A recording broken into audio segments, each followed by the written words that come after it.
ஆஸ்திகர்கள் கோட்டிலே ராமனுடைய திருமுன்பே இந்த புஸ்தகம் இன்றைய தினம் வெளியிடப்படுகிறது. இந்த புஸ்தகத்தை பற்றி முதல்ல ஒரு 2 வார்த்தை விண்ணப்பம் பண்ணிக்கிறேன். கண்ணன் எம்பெருமான் பல திவ்ய தேசங்களிலே கண்ணனாகவே சேவை சாதிக்கிறான். ராமனா சேவிக்கணும்னு ஆசைப்படுறவா மதுராந்தகத்தில் சேவிக்கலாம், தில்லவளாகத்துக்கு போய் சேவிக்கலாம், வடுவூர்ல போய் சேவிக்கலாம், திருவள்ளியங்குடியில போய் சேவிக்கலாம். இங்கெல்லாம் ராமனா சேவை சாதிக்கிறான். கண்ணனா எம்பெருமான சேவிக்கணும்னு ஆசைப்படுறவா திருக்கண்ணபுரம், திருக்கண்ணங்குடி, திருக்கண்ணமங்கை, திருக்கோவலூர், கபிஸ்தலம், தேரெழுந்தூர், மன்னார்குடி, இந்த மாதிரி சில திவ்ய தேசங்களிலே கண்ணனா சேவை சாதிக்கிறான். இப்படி ராமனாகவோ கண்ணனாகவோ சேவை சாதிக்கிறான்னா என்ன அர்த்தம்?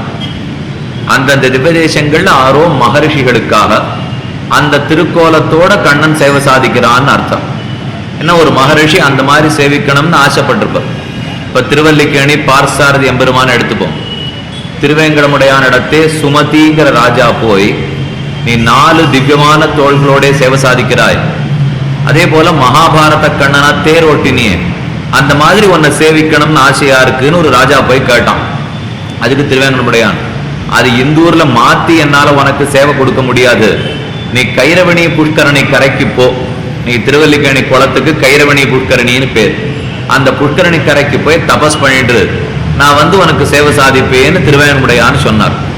சுமதி ராஜாவை இங்க வந்து தபஸ் பண்ணி, அதனால திருவல்லிக்கேணி பார்சாரதி இன்னைக்கு 2 திருக்கைகள் தான். மகாபாரதத்துல தேரோட்டின கண்ணனுக்கு 2 திருக்கைகள் தானே. அதனாலதான் ஒரு கையிலே ஹஸ்தத்தோடையும் மற்றொரு கையிலே பத்ம சங்கத்தையும் பிடித்து கொண்டு பார்சாரதி எம்பெருமான் சேவை சாதிக்கிறான். அப்ப ஒரு ராஜா கேட்டத்துக்காக அந்த மாதிரி உருவத்துல சேவை சாதிக்கிறான் இல்லையா? அதே போலத்தான் ஒரு திவ்ய தேசத்திலும் ஒத்தொத்தருடைய பிரார்த்தனை கிணங்க கண்ணனாக எம்பெருமான் சேவை சாதிக்கிறான். அது பழைய கதை, ஸ்தல வரலாறு. அதற்கு மேல ஆழ்வார்களுக்கு கண்ணனாக அந்த இடத்துல தன்னுடைய விளையாட்டுக்களை எல்லாம் காட்டி கொடுத்திருப்பார். அது ஆழ்வார்கள் அனுபவித்து பாசுரமா பாடிடுவார். அந்த கண்ணனுடைய அனுபவத்தையும் 2வது நாம சேர்த்துக்கணும்.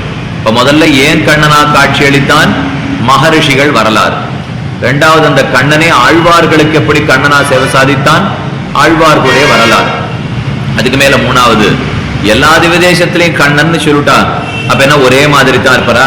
ஒண்ணு புதுசா இருக்க மாட்டாரான்னு நமக்கு தோணும். ஒரு திவ்யதேசத்திலையும் ஒரு குணத்தை காட்டுகிறான். இப்ப பார்க்க போறமே யானி நாமானி கவுனானி விக்யாதானி மகாத்மனஹா, ஒரு குணத்துக்கு ஒரு திருநாமம்னு பார்க்கிறோம் இல்லையோ? அதே போல எம்பெருமானுக்கு அந்தந்த திவ்யதேசத்திலே ஒரு திருநாமம். இப்ப திருக்கண்ணங்குடி கண்ணன் தான், ஆனா தாமோதர நாராயணன்னு திருநாமம். திருக்கண்ணமங்கை கண்ணன் தான், ஆனா பத்தராவி பெருமான் பக்தவத்சலன்னு திருநாமம். திருக்கண்ணபுரம் கண்ணன் தான், ஆனா சௌரி பெருமாள்னு திருநாமம். தேரெழுந்தூர் கண்ணன் தான், ஆனா ஆமர்வியப்பன் கோசகன்னு திருநாமம். மன்னார்குடி கண்ணன் தான், ஆனா ராஜகோபாலன்னு திருநாமம். திருக்கோவலூர் கண்ணன் தான், ஆனா திருவிக்கிரமன்னு திருநாமம். கபிஸ்தலத்துல மட்டும் கண்ணன்னே திருநாமம். கண்ணன் கபிஸ்தலம்னு பார்த்தோம் இல்லையோ? அங்கேயும் கஜேந்திர வரதனா சேவை சாதிக்கிறான் எம்பெருமான். அப்ப ஒரே கண்ணன் எத்தனை பேர்களோடு இப்ப சேவை சாதிச்சுட்டான். அந்த மாதிரி இந்த 7 திவ்யதேசங்களை எடுத்து மகரிஷிகள் எப்படி பிரார்த்தித்தார்கள், ஆழ்வார் எப்படி அனுபவித்துள்ளார்கள், எத்தனையோ குணங்களுக்குள்ளே ஒரு குணத்தை அந்த எம்பெருமான் அந்தந்த திவ்யதேசத்துல எப்படி காட்டினான், அந்த குணத்துக்கு தகுந்தா போலே அவனுடைய பேர் என்ன, இல்ல பேருக்கு தகுந்தா போலே குணம் என்ன, 2ஐயும் வச்சுப்போம். இந்த 2ஐயும் சேர்த்து கண்ணனின் முகங்களுள் 7ன்னுட்டு இந்த புஸ்தகத்துல கோர்க்கப்பட்டிருக்கு. இதுல அழகு என்னன்னா, தனித்தனியா அந்தந்த குணத்தை எங்கெங்கயோ அப்படி தொங்கிட்டு இருக்க மாதிரி கோர்க்கலை. ஒரு ரத்னஹாரத்தை கோர்க்கணும்னு பார்த்தோம்னா அதுக்கு கீழே தங்க சங்கிலி ஓடணும், அதுல ரத்தனத்தை பதிச்சோர்னா தான் அழகு. கையில நான் 7 ரத்தனத்தை கொடுத்தா 6 கழுத்துல போட்டு நட முடியாது. அதை கீழே ஒரு தங்க சங்கிலியில கோர்க்கணும் இல்லையோ? அதே போல இந்த 7 திவ்யதேசங்களுக்கு ஒரு தொடர்பு. என்ன தொடர்புன்னா, திருக்கண்ணங்குடி முதல் திவ்யதேசத்திலே நம்ம தன்பால் ஈர்க்கிறான் எம்பெருமான். நம்ம கண்ட இடத்துல சுத்தி திரிஞ்சுட்டோம், நம்ம முகத்தை திருப்பி கண்ட இடத்துல ஆசையை மாத்தி தன்பால் ஈர்க்கிறான் எம்பெருமான். அங்கேருந்து படிப்படியா நம்ம உயர்த்தி கொண்டு போய் கடைசியா திருக்கண்ணபுரத்திலே தன் திருவடிகளில் கைங்கரத்தை கொடுக்கிறான். இந்த முதல்லேருந்து கடைசி வரைக்கும் நம்ம எப்படி அழகா கண்ணன் மாத்தி கொண்டு வருகிறான். ஒரு குணத்தை காட்டி நம்ம எப்படி மாத்தறான், அதுல அவன் சொன்னபடி நாம எப்படி நம்மளை நாமே மாத்திக்கணும் அப்படிங்கறதெல்லாம் அடி இழையாக இதுல தங்க செங்கலியா வச்சிருக்கோம். ஆக முதல்ல மகரிஷிகள் பிரார்த்தித்தது, ஆழ்வார்கள் பிரார்த்தித்தது, கண்ணனாக அந்த திவ்யதேசத்திலே காட்டின கல்யாண குணம், அந்த குணத்தை வச்சு தன்னிடத்திலே நம்ம எப்படி ஈர்க்கிறான், இனி எல்லாம் சேர்த்துதான் இந்த புஸ்தகத்தினுடைய குறிக்கோளே. இதுக்கு அழகு சேர்க்கறதுக்காக வெறும் அளவலான்னு நாம எழுதிட்டு இருந்தா போருமா? நாம எத்தனை தான் பேசினாலும் பாடினாலும் அவனை சேவிக்கிறாப்புல இருக்கவே இருக்காது. நாம எத்தனையும் நம் வாய் கொண்டு பாடலாம், அதனால அந்த பெருமாளை சேவிக்கணுங்கிற ஆசை இருக்கிறவாளுக்காக அவனுடைய திருவுருவ படத்தையும் நல்ல கலர் டிரான்ஸ்பரன்சின்னு சொல்றாளே, நல்ல கலர் போட்டோவா போட்டிருக்கோம். இது இப்ப மன்னார்குடி ராஜகோபாலன் பெருமானுடைய திருவுருவ படம், இப்படி ராஜகோபாலனுக்கு போட்டிருக்கோம். அதே போல திருக்கண்ணங்குடிக்கு போட்டிருக்கோம். இது திருக்கண்ணங்குடி தாமோதர நாராயண பெருமாளுடைய திருக்கோலம். திருக்கண்ணபுரத்துக்கு இந்த 7 திவ்யதேச பெருமான் படத்தையும் சேர்த்தே போட்டிருக்கோம். இது திருக்கண்ணபுரம், திருக்கண்ணபுர நாயகி தாயாருடைய திருவுருவ படம், கபிஸ்தலம் எல்லாருக்கும் போட்டிருக்கோம். இது இத்தனை பேரும் சேர்த்து யாரா சேவை சாதிக்கிறான்னா ஸ்ரீரங்கத்துல அரங்கநாதனாக சேவை சாதிக்கிறான். அதனால ரங்கநாதனுடைய திருவுருவ படத்தையும் முதல்ல போட்டுட்டோம். இதெல்லாம் ஆச்சரியம் இல்லை. இப்போ இந்த 7 திவ்யதேச தெம்பெருமானு எங்க போய் சேர்ந்துட்டா, அந்தந்த கோவில்ல இருக்கிறதுக்கு அவளுக்கு ஆசை இல்லை.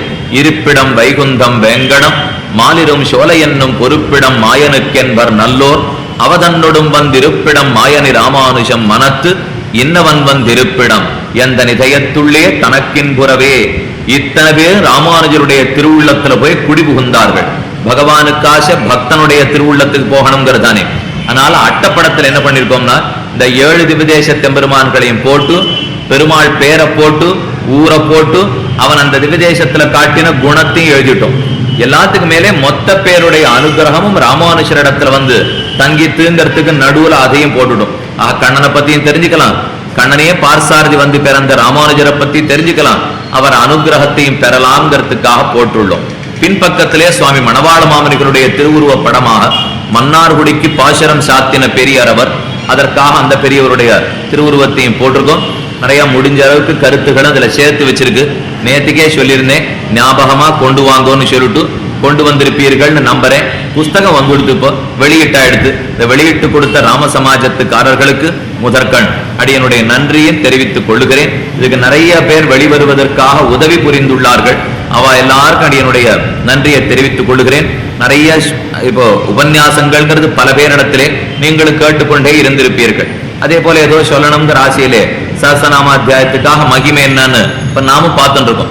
அந்த மகிமைக்கு நடுவிலே கண்ணனுடைய குணங்கள் என்னங்கிறத தெரிஞ்சுக்கலாம்ங்கிறதுக்காகத்தான் இந்த புஸ்தகத்தையும் வெளியிட்டுள்ளோம். அடியார்கள் எல்லாரும் இன்னும் கொஞ்ச நாள்ல புஸ்தகம் கொண்டு வச்சிருவார். உபன்யாசம் முடிஞ்ச அப்புறம் இப்ப யாரும் எழுந்து போட வேண்டாம். உபன்யாசம் முடிஞ்ச பிற்பாடு 9 மணி 8:45 9 மணிக்கு முடிஞ்சதுன்னா அவசியம் போய் ஒரு பிரதியை வாங்கிட்டு போங்க. ஒண்ணு. ரெண்டாவது, 6 வீட்டு கல்யாணம்னு இருந்தாலும் இந்த கல்யாணத்துக்கு கொஞ்சம் வச்சு கொடுக்க முடியும்னா அவசியம் அதை நீங்க வாங்கி கொள்ளலாம். 35 ரூபாய் விலை வச்சிருக்கோம். இந்த 7 கலர் போட்டோவே வாங்கினா 35 ரூபாய் ஆயிடும். அவ்வளவு அழகான போட்டோ தான் போட்டிருக்கோம். கூட போனா போறதுன்னு விஷயமே எழுதியிருக்க முடியும். அதனால சேர்த்து 2ஐயும் தான் போட்டிருக்கோம். இப்போ அவசியம் வாங்கி பயன்பெறணும்னு பிரார்த்திச்சுக்கிறேன். அடியன் வரைக்கும் எழுதினது கிடையாது, ஏதோ சொல்லி பழக்கப்பட்டிருக்கேனே தவிர எழுத்து பழக்கம் இல்லை. ஆனாலும் முதல் முயற்சி, எத்தனை தவறுகள் இருந்தாலும் தவறாக கொள்ளாமல் குற்றங்களை களைந்து கொள்ள வேணும்னு உங்களிடத்திலையும் பிரார்த்தித்து கொண்டு மேற்கொண்டு இன்னைய விட்டு சஹஸ்ரநாமாத்தியாயம் மகிமை என்னங்கிறத நாமும் பார்க்கலாம். வேதேஷு பௌருஷம் சூக்தம் தர்மசாஸ்திரேஷு மானவம் பாரதே பகவத்கீதா புராணேஷு ச வைஷ்ணவம். இந்த ஸ்லோகம் எது சாரமா இருக்கிறதுன்னு சொல்ல வந்த ஸ்லோகம். வேதங்கள் பறந்து விரிந்து கிடந்தாலும் 1000 சாக்கைகளோட இருந்தாலும் வேதேஷு பௌருஷம் சூக்தம், வேதத்துக்குள்ளே புருஷ சூக்த பாகத்துக்கு தனி சிறப்பு. தர்மசாஸ்திரேஷு மானவம், நிறைய தர்மசாஸ்திரங்கள் இருந்தாலும் மனு தர்ம சாஸ்திரத்துக்கு தனி சிறப்பு.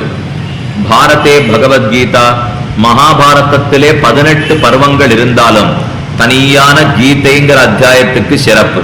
பாரதே பகவத்கீதா.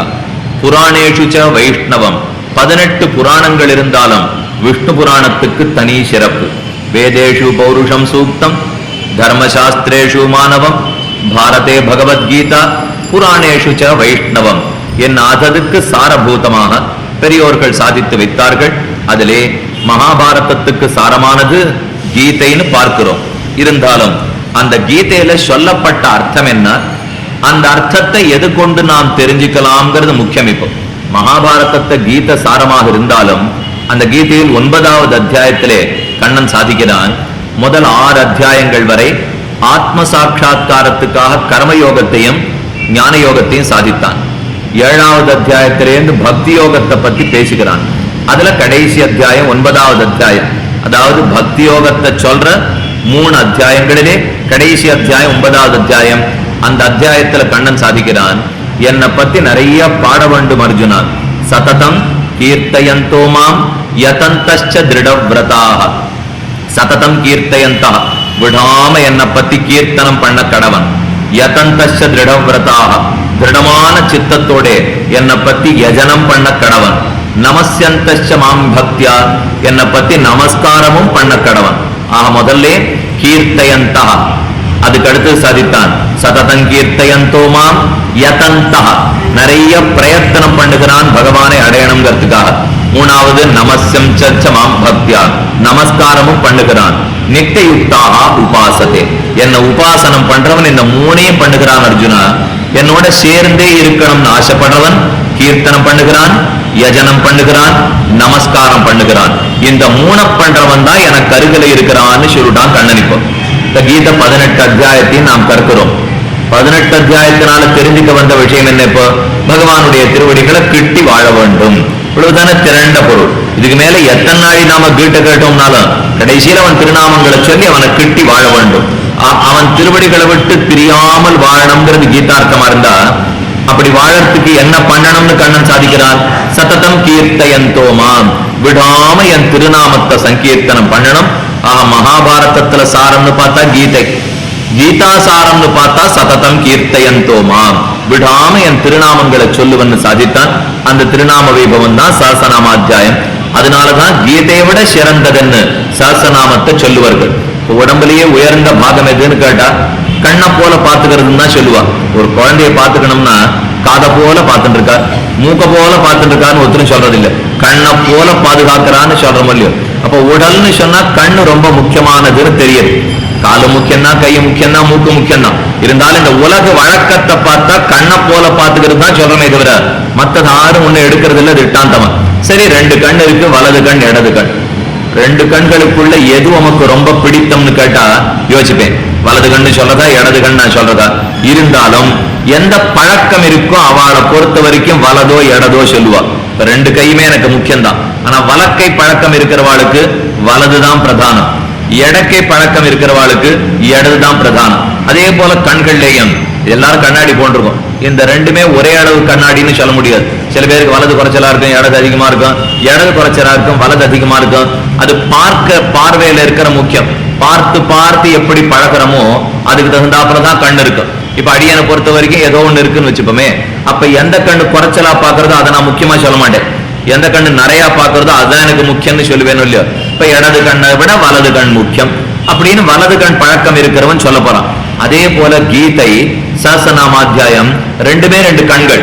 இந்த 2 கண்கள்ல எதை முக்கியம்னு சொன்னா கீதை இடது கண், சஹஸ்ரநாமாத்தியாயம் வலது கண். அப்படித்தான் நாம வச்சுக்கணும். ஏன்னா கீதா சாஸ்திரமே எதை கடைசியா சொல்லிட்டு போச்சு, சததம் கீர்த்தயந்தோமாம், விடாம என்ன குறித்து கீர்த்தனம் பண்ண வேணும்.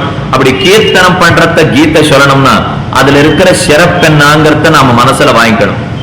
வாங்கிறதுக்காகத்தான் கடந்த 5 நாட்களாகவே முயற்சி பண்ணிட்டு வந்திருக்கோம்.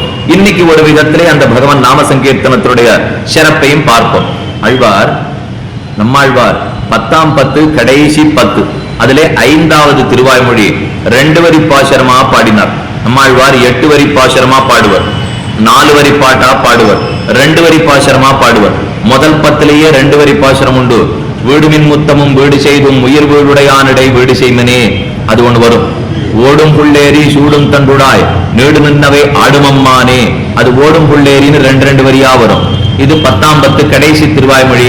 கண்ணன் கடலினை நண்ணும் மனமுடையே எண்ணும் திருநாமம் திண்ணன் நாரணமே, 2 வரி பாசுரம். இந்த 2 வரி பாசுரத்துல சஹஸ்ரநாமாத்தியாயத்தினுடைய சிறந்த பொருள் அந்த இடத்துல வச்சு காட்டியிருக்கார். நண்ணும் மனமுடையீர் எண்ணும் திருநாமம் திண்ணன் நாரணமே, திருநாமம் நாராயண நாமம் தான். இந்த 2 வரி பாடலுக்குண்டான ஏற்றத்தை முதல்ல சொல்றேன். நம்மாழ்வார் வாழ்ந்தது கலி பிறந்து 42வது நாள் திருவவதாரம் பண்ணார். இந்த கலியுகம் பிறந்து இப்போதைக்கு 5103 வருஷம் ஆயிடுச்சு. மொத்தம் 4 யுகமும் சேர்த்து 43,20,000 வருஷம். கிருதயுகம், திரேதாயுகம், துவாபர யுகம், கலியுகம். இந்த 4 யுகமும் சேர்த்தா 43,20,000. நல்ல வேளை முதல் 3 ஏற்கனவே கழிச்சுட்டோம். இருக்கிறது நிச்சயம் இந்த கலியுகம் மட்டும்தான். கலியுகத்துல 4,32,000. மூச்சு விட வேண்டாம். அது 5103 தான் ஆயிருக்கு. இன்னும் 4,27,000 வருஷம் போகணும்.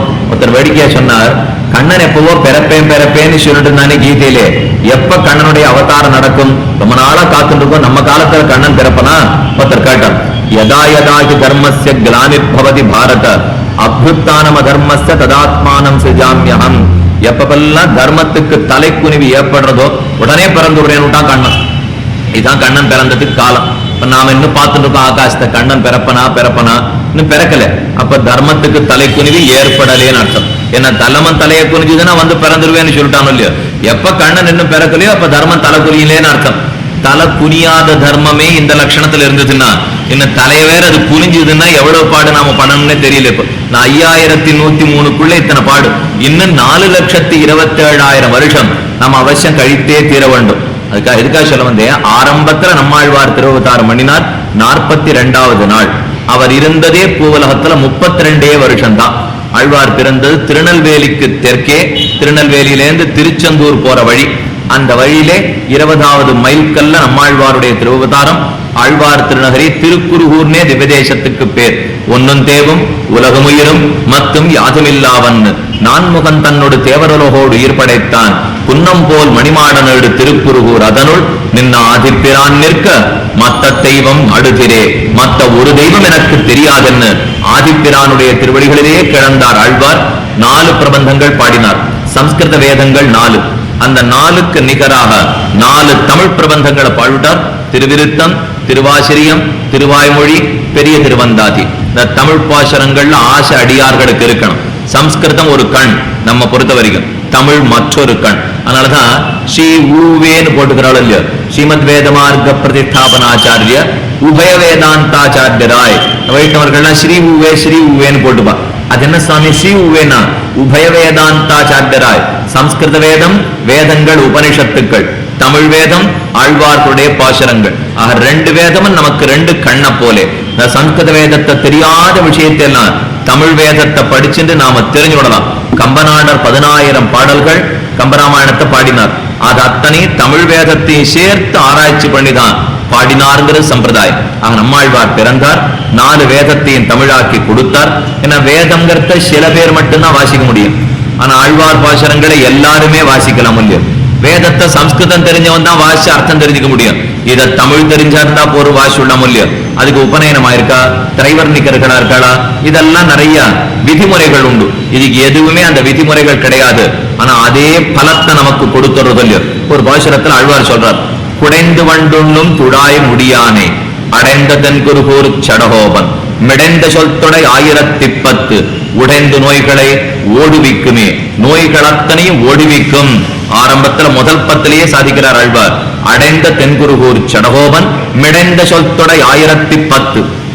மிடைந்த சொல்தொடை ஆழ்வார் பாடின இந்த 10 பாசுரங்கள் ஆறான்னு சொன்னா உடைந்து நோய்களை ஓடுவிக்குமே. இந்த 10 பாசுரம் நோய்கள் அத்தனையும் ஓடுவிக்கும்ங்கிறார். படிப்பு வர்றதுக்கு ஒரு 10 பாசுரம் பாடுறார், நோய் போறதுக்கு 10 பாசுரம் பாடுறார்.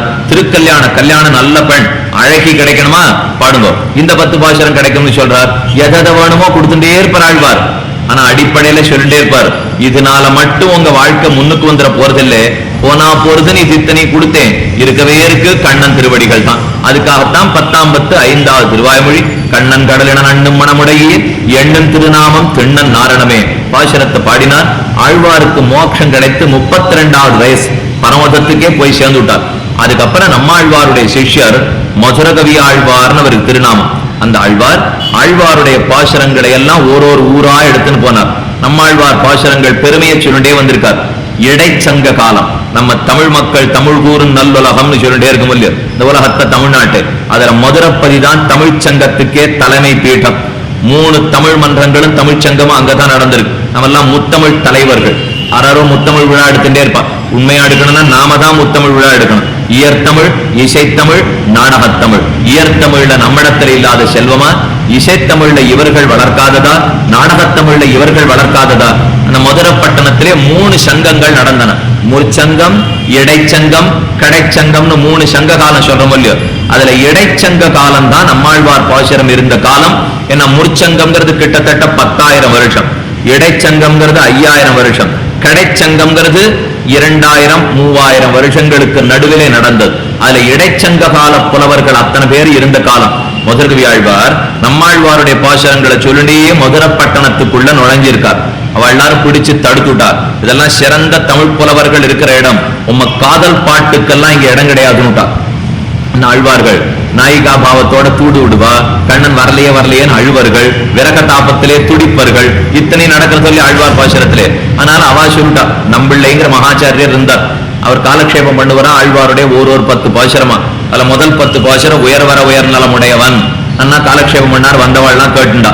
அடுத்த 10 பாசுரம் வீடுமின் முத்தமும் வீடு செய்து எல்லாரும் கேட்டுண்டா. 3வது 10 பாசுரம் பத்துடையடியவர் கிளியவன் பிறர்களுக்கரிய வித்தகன் மலர்மகள் விரும்பும் நமரும் கலரடிகள் மற்றொரு கடைவண்ணை கடலில் உடலாப்புண்டே தினம் உரனோடு இணைந்திருந்தேங்கி எளிவே 10 பாசுரம் சொல்லிட்டார். 3 நாள் உபன்யாசம் முடிஞ்சு படுத்து. 3ஆம் நாள் முடியச்சே நம்மள சொன்னாரா, நாளிலேருந்து ஆழ்வார் பாசுரம் ரொம்ப அழகா இருக்க போறது. அஞ்சரைய மடனாராய் அழியத்தாய் நீயும் நின் அஞ்சிரைய சேவலுமாய் ஆவாவன் நனக்கருளி வெஞ்சர புள்ளியத்தார் கென்படு தூதாய் சென்னக்கால் வஞ்சரை இலவன் வைக்கில் வைப்புண்டால் என் செய்யுமோ. நம்மாழ்வார் தூது விட போறார். எல்லாரும் ரொம்ப நிச்சயமா வந்துருங்கோ. இந்த 3 நாள் வராதவா கூட நாளை கண்டிப்பா வந்திருக்கோ நம்மள சொல்லி அனுப்பிச்சு விட்டார். ஒரு 3 நாளா கடைசியில உட்காந்து ஒரு பெரியவர் கேட்டுண்டார், ஏதோ நம்மள நாளைக்கு ரொம்ப நன்னா இருக்கும்னு சொல்லியிருக்கார் பாசுரத்தை, அதனால முன்னாடி போய் உட்காந்து கேட்போம். ஏன்னா 4வது நாள் கோட்டிக்கு அந்த அதிகாரி முன்னாடி வந்து உட்காண்டான். நம்மள அவதாரிக்க சொல்லணும் ஒண்ணு சொல்லணும்னு ஆரம்பிச்சா முன்னுரை சொல்லணுமே, முன்னுரையில் ஆரம்பிச்சார். 3-10 பாசுரம் ஆழ்வார் பாடி பார்த்தார். கண்ணன் வந்து சேவை சாதிக்கல. தானான ஆண் தன்மை போயிடுத்து ஆழ்வாருக்கு, பெண் தன்மை ஏறிட்டு கொண்டார். பெண்ணான தன்மையிலே தூதுவிட பார்க்கிறார். கண்ணனோ வரவில்லை, காதலன். ஆழ்வாரோ கிடைக்கவில்லை, காதலி. அவன் நாயகன், இவள் நாயகி. நாயகனுடைய சம்ஸ்லேஷன் நாயகிக்கு கிடைக்காதபடியால் பெண் தன்மை வந்து விரக தாபத்தோட துடித்து காதலாலே ஏங்கி கரைந்து தூது விடுகிறார். பெரிய உபன்யாசம் பண்ண ஆரம்பிச்சிட்டார். நம்மளே நான் முன்னாடி வந்து உட்காந்துட்டானோ இல்லையோ, நான் ஏதோ வேதாந்தார்த்தம் கிடைக்க போறதுன்னு முன்னாடி வந்தா, இவர் ஏதோ காதலையும் காமத்தையும் பத்தி பேசிட்டு இருக்காரு, இவ்வளவுதான் போல் இந்த ஆழ்வார் பாசுரம் அப்படின்னு தலையில அடிச்சு நம்ம எழுந்து போயிட்டான் கோட்டியை விட்டு. நம்மள தான் தலையில அடிச்சுட்டாராம். நான் எந்த காதலை பத்தி சொல்றேன் இவன் எழுந்திருந்து போனான்னா, நான் என்ன ஊர்ல உலகத்துல இருக்கிற காதலை பத்தி அப்படி பேசிட்டு இருக்கோம். பகவானை பத்தி ஒரு அடியானுக்கு இருக்கிற அபரிமிதமான பக்தி, இவனை விட்டு பிரிந்தா உயிர் வாழ்வதில்லைங்கிற ஒரு பக்தி இருக்கும் இல்லையா, அந்த பக்தி அந்த காதல் கண்டிப்பா ஒத்தனுக்கு வேணும். ஊர்காதலை பத்தி வேணா வேண்டாம்னு சொல்லிட்டு இருக்கலாமே தவிர காதல்ங்கிற சொல்லே ஒண்ணு தமிழ் பாசுரத்துல தப்பே கிடையாது. ஆழ்வார்களும் எழுதியிருக்க முடியாது, நாயன்மார்களும் எழுதியிருக்க முடியாது. அன்பு காதல்ங்கிறது மட்டும் இல்லாத போயிருந்தா இவன் ஆறு எழுதியிருக்க போறா, எங்க இருக்கணும்ங்கிறதா முக்கியம். அது பகவான் இடத்துல கண்ணன் இடத்துல இருக்கணும்ங்கிறது முக்கியமே தவிர இவன் அதை தெரிஞ்சுக்காம இந்த அதிகாரி எழுந்து போறானே இன்னும் ரொம்ப வருத்தப்பட்டதாக சொல்லுவார்கள் ஆழ்வார்கள். அவ்வளவு தூரம் விரகத்தோட பாடின பாசுரங்கள். அதனால இவா என்ன நினைச்சுட்டா, சாதாரண தமிழர்கள் இல்லையா, இதென்ன இந்த பாட்டு காதல் பாட்டு இதெல்லாத்தையும் சங்க பலகையில ஏத்தவே விட மாட்டோம்னுட்டா. அந்த நாள்ல சங்க பலகைன்னு மதுரையில உண்டு. முன்னாடிலாம் நம்ம குழந்தைகள் தமிழ் நன்னா படிச்சிருந்தா, முதல்ல சம்ஸ்கிருதத்துல நன்னா தான் படிச்சிருந்தோம். சொல்ற உபன்யாச காலம் நிறைய சம்ஸ்கிருதத்துல சொல்லிட்டான். சுவாமி சம்ஸ்கிருதம் புரியல தமிழ்ல சொல்றதானா தான் கேட்கறதுக்கு வருவோம், இல்லைன்னா ஒன்னும் புரியல நீர் பாட்டுக்கு மூலையில உட்காந்து சீபாஷம் சொல்லிட்டு இருக்க வேண்டியதான். இப்படிங்கிற அளவுக்கு நம்ம ஆக்கி விட்டுட்டோம். சரி போனா போறது தமிழ்ல சொல்லுவோம், இவ தமிழ் ஆக்கினா. இப்ப என்ன நிலைமைன்னா குழந்தைகளுக்கு தமிழும் தெரியல, முன்னாடியான சம்ஸ்கிருதம் தெரியலன்னு இருந்தோம். இப்ப எத்தனை குழந்தைகள் தமிழ் இலக்கணம் படிக்கிறா, கொஞ்சம் நெஞ்சில கையை வச்சு நாம பார்க்கணும். நம்ம குழந்தைகள் மாத்திரு பாஷை நமக்கு தமிழ் தான், இருந்தாலும் அந்த தமிழை நிஜமா இலக்கணத்தோட வாசிக்கிறமான்னு பார்த்தா திரும்ப படிக்கிறதா தெரியல. அதுவும் ஏதேதோ இப்போ ஒரு பள்ளிக்கூடம்னு கொண்டு போய் சேர்த்தோம்னா அதுல ஒரு 12ஆம் வகுப்பு வரை தமிழ் இலக்கணம் சொல்லி கொடுத்தான்னா ஓரளவுக்கான நம்ம தமிழ் தெரிஞ்சுக்கலாம். இப்ப நான் ஏதான தேமா புளிமா பூவிளங்காய் கருவிளங்காய்னு சொல்ல ஆரம்பித்தேன்னா இவருக்கு ஏதோ பழக்கடையில பழம் வாங்கிட்டு இருக்காரு போல் இருக்கு, தெரியாதெல்லாம் இங்க சொல்லிட்டு இருக்காரு. இதெல்லாம் பழசு படிச்சது நமக்கு ஞாபகம் இருக்கும். தேமான்னா என்ன, புளிமான்னா என்ன, பூவிளங்காய்னா என்ன, கருவிளங்காய்னா என்ன, நேர் நேர் நிறை நேர் நேர் நேர் நேர் நிற நிற நிறை ஏதோ படிச்சிருக்கோம் இல்லையா. குழந்தைகளை கேட்டு பாருங்க, அப்படின்னா என்னன்னு தெரியவே தெரியாது இந்த நாள்ல. இப்ப தமிழும் தெரியாது சம்ஸ்கிருதம் தெரியாதுன்னுட்டா அப்புறம் பகவத் விஷயத்தை தெரிஞ்சுன்னு பக்தி வளர்க்கறதா எப்படி? கண்டிப்பா ஆங்கிலத்தை வச்சு பக்தி வளர்க்கவே முடியாது. ஒண்ணு சம்ஸ்கிருதம் தெரிஞ்சிருக்கணும், இந்த தமிழ் தெரிஞ்சிருக்கணும். யாரோன்னா அவனுக்கு அதனாலதான் இன்னும் பக்தி வளரல. நமக்கு இத்தனை நாள் பக்தி வளர்ந்திருக்குன்னா இதுதான் காரணம். இப்ப அதனால தமிழோ சம்ஸ்கிருதமோ ஏதான ஒண்ணு கண்டிப்பா தெரிஞ்சிருக்கணும். நம்ம பொறுத்த வரைக்கும் கண்டிப்பா தமிழ் தெரிஞ்சே இருக்கணும். ஏன்னா சம்ஸ்கிருதத்திலே வியுற்பத்தி கொஞ்சம் சிரமம், ஞானத்தை சம்பாதிக்கிறதுக்கு ரொம்ப பரிசிரமப்படணும். தமிழ்ல கடைசி பட்சம் ஓரளவுக்கான தெரிஞ்சுக்கணும் இல்லையா? அதனால ஒண்ணு நன்னா ஞாபகம் வச்சுங்க, பள்ளிக்கூடத்துல கொண்டு போய் சேர்க்கச்சே சம்ஸ்கிருதம் படிக்கணுங்கிற ஆசையிலே பள்ளிக்கூடத்து பாஷையில சம்ஸ்கிருதத்தை எடுக்க வச்சுட்டு தமிழை விட்டுடுறா இன்னைக்கு நிறைய பெற்றோர்கள். சம்ஸ்கிருதத்தை வெளியே வாத்தியார் சாமி வச்சு படிச்சு விடலாம், ஆனா தமிழை வெளியில வாத்தியார் சாமி வச்சு படிக்கவே முடியாது. ஏன்னா நமக்கு அது மாத்திரு பாஷையா படுத்த இல்லையோ, தாய்மொழிங்கிறதுனாலே அதை தனியா ஒரு வாத்தியாரை வச்சு பிள்ளைக்கு கத்து கொடுக்கறதுல நமக்கு எண்ணம் போகவும் போகாது. அந்த அளவுக்கு பிள்ளைக்கு அதுல ஆசையும் வரையும் வராது. அதனால அதுக்கு ஒரே வழி பள்ளிக்கூடத்துல தமிழ் படிக்கிறது தான். ஆனா சம்ஸ்கிருதம் நம்ம பாஷை இல்லை, அதனால தாராளமா ஒரு வாத்தியாரை வச்சு கத்து கொடுத்துடலாம், ஹிந்தி வச்சு கத்து கொடுத்துடலாம், சம்ஸ்கிருதம் வச்சு கத்து கொடுக்கலாம். ஆனா தமிழ் வரவே வராது. என்ன நமக்கே அதுல எண்ணம் போகாது. புதுசா ஒருத்தர் வந்து கத்து கொடுக்கணும்னா, அதே ஒரு தெலுங்குக்காரரா இருந்தா தமிழ் வாத்தியார் வச்சு கத்து கொடுத்துருவார், கன்னடத்துக்காரரா இருந்தா வாத்தியார் வச்சு கத்து கொடுப்பார். அதனால தமிழை பொறுத்த வரைக்கும் ஆந்தனை கொஞ்சம் பள்ளிக்கூடத்திலேயே சேர்க்கிறது தான் நல்லது. அப்பதான் நம்முடைய தமிழ் பாசனங்களுடைய பெருமை நாம என்னன்னு தெரிஞ்சுக்கலாம். அது இல்லாட்டா குழந்தைகள் என்ன ஆகும் தெரியுமா? கொஞ்ச நாள் கழிச்சு யாரான ஒருத்தர் உபன்யாசத்தை கேட்டு இந்த மாதிரி பாசுரங்கள்லாம் இருக்காமே தெரிஞ்சுட்டு அது புஸ்தகம் ஆயிட்டு போகும். உங்க பிள்ளைகளே வாங்கி போய் படிச்சு பார்க்கும், எழுத்து கூட்டி இப்படி அப்படி படிக்கிறதுக்கு தெரியாது. அன்னைக்கு வந்து கேட்கும், என்னை ஏன் நம்ம பாஷையில போய் சேர்க்காம வேத்து பாஷையில சேர்த்தேன்னு அன்னைக்கு வந்து கேட்கும். இந்த குழந்தைக்கு பதில் நம்மால அன்னைக்கு சொல்லவே முடியாது. ஏன்னா மாத்திரு பாஷையை தவிர்த்த குற்றம் பெற்றோர்களுக்கு வரவே கூடாது. மாத்திரு பூமியை பத்தி சொல்லாவிட்டாலோ மாத்திரு பாஷையை பத்தி சொல்லாவிட்டாலோ ஒரு மாதாவை சொல்லாததுக்கு நிகர். ஒரு மாதாவுடைய பெருமை தெரியாத ஒரு பிள்ளை இருக்கிறதுக்கு முடியுமா? அதே போலத்தான் மாத்திரு பூமியும் மாத்திரு பாஷையும். மாதாவாகட்டும், பூமியாகட்டும், பாஷையாகட்டும், இந்த மூணு நமக்கு ரொம்ப முக்கியமானது. தேசப்பற்றி எத்தனை பள்ளிக்கூடத்துல நீ சொல்லிக் கொடுக்குறானே தெரியல. இப்ப அந்த நாள்லாம் ஆரம்பிச்சு ஆறார் தலைவர்கள் என்னென்ன நடத்திருக்கா, ஓரளவுக்கு நமக்கு தேசப்பற்றி சொல்லிக் கொடுப்பா. நீ படிப்பு படிப்பு படிப்புன்னு அதை தவிர ஒண்ணுமில்லேன்னு இருந்தா மத்தது தெரிஞ்சுக்காமலே குழந்தைகளுக்கு அதுல ஆசையே வராது போயிடும். பக்தி வளரணும், தேசப்பற்று வளரணும், மாத்திரு பாஷையில பற்று வளையணும், எல்லாத்துக்கும் மேல மாதாவனிடத்தையும் வளரணும். இதுலயும் வர்றதில்லை, மாதாவனிடத்திலையும் வர்றதில்லை. அதான் நீங்க பெரிய கட்டமாப்படுது. இதுக்காக சொல்ல வந்தேன்னா, காதல் அன்புங்கிறதே ஆழ்வார்களுக்கே ஏற்பட்டது. அந்த காதலோட நம்மாழ்வார் பாசுரத்தை பாடினார். இல்ல அதெல்லாம் நாங்க ஏத்துக்க மாட்டோம்னு சொல்லி தள்ளுட்டான். சங்க பலகைன்னு ஒண்ணு இருக்கும். எந்த புலவன் பாசுரம் பாடினாலும் அந்த சங்க பலகையில கொண்டு போய் ஏத்தணும். அந்த பலகைக்கு ஒரு சக்தி. இது நல்ல பாட்டுன்னா எடுத்துக்கும், இது சரியான பாட்டு இல்லைன்னா தள்ளி விட்டுடும். இதுதான் சங்க பலகை எப்பவும் பண்ணும். முதல்வி ஆழ்வார் என்ன பண்ணார், நீங்க நம்மாழ்வாருடைய பாசுரத்தை ஏத்துக்க மாட்டேன்னு சொல்றீர், பரீட்சை பண்ணி பார்த்துருவோம், அது ஒண்ணுதான் வழி. இனிமே சங்க பலகையில பாட்டை ஏத்திருவோம்.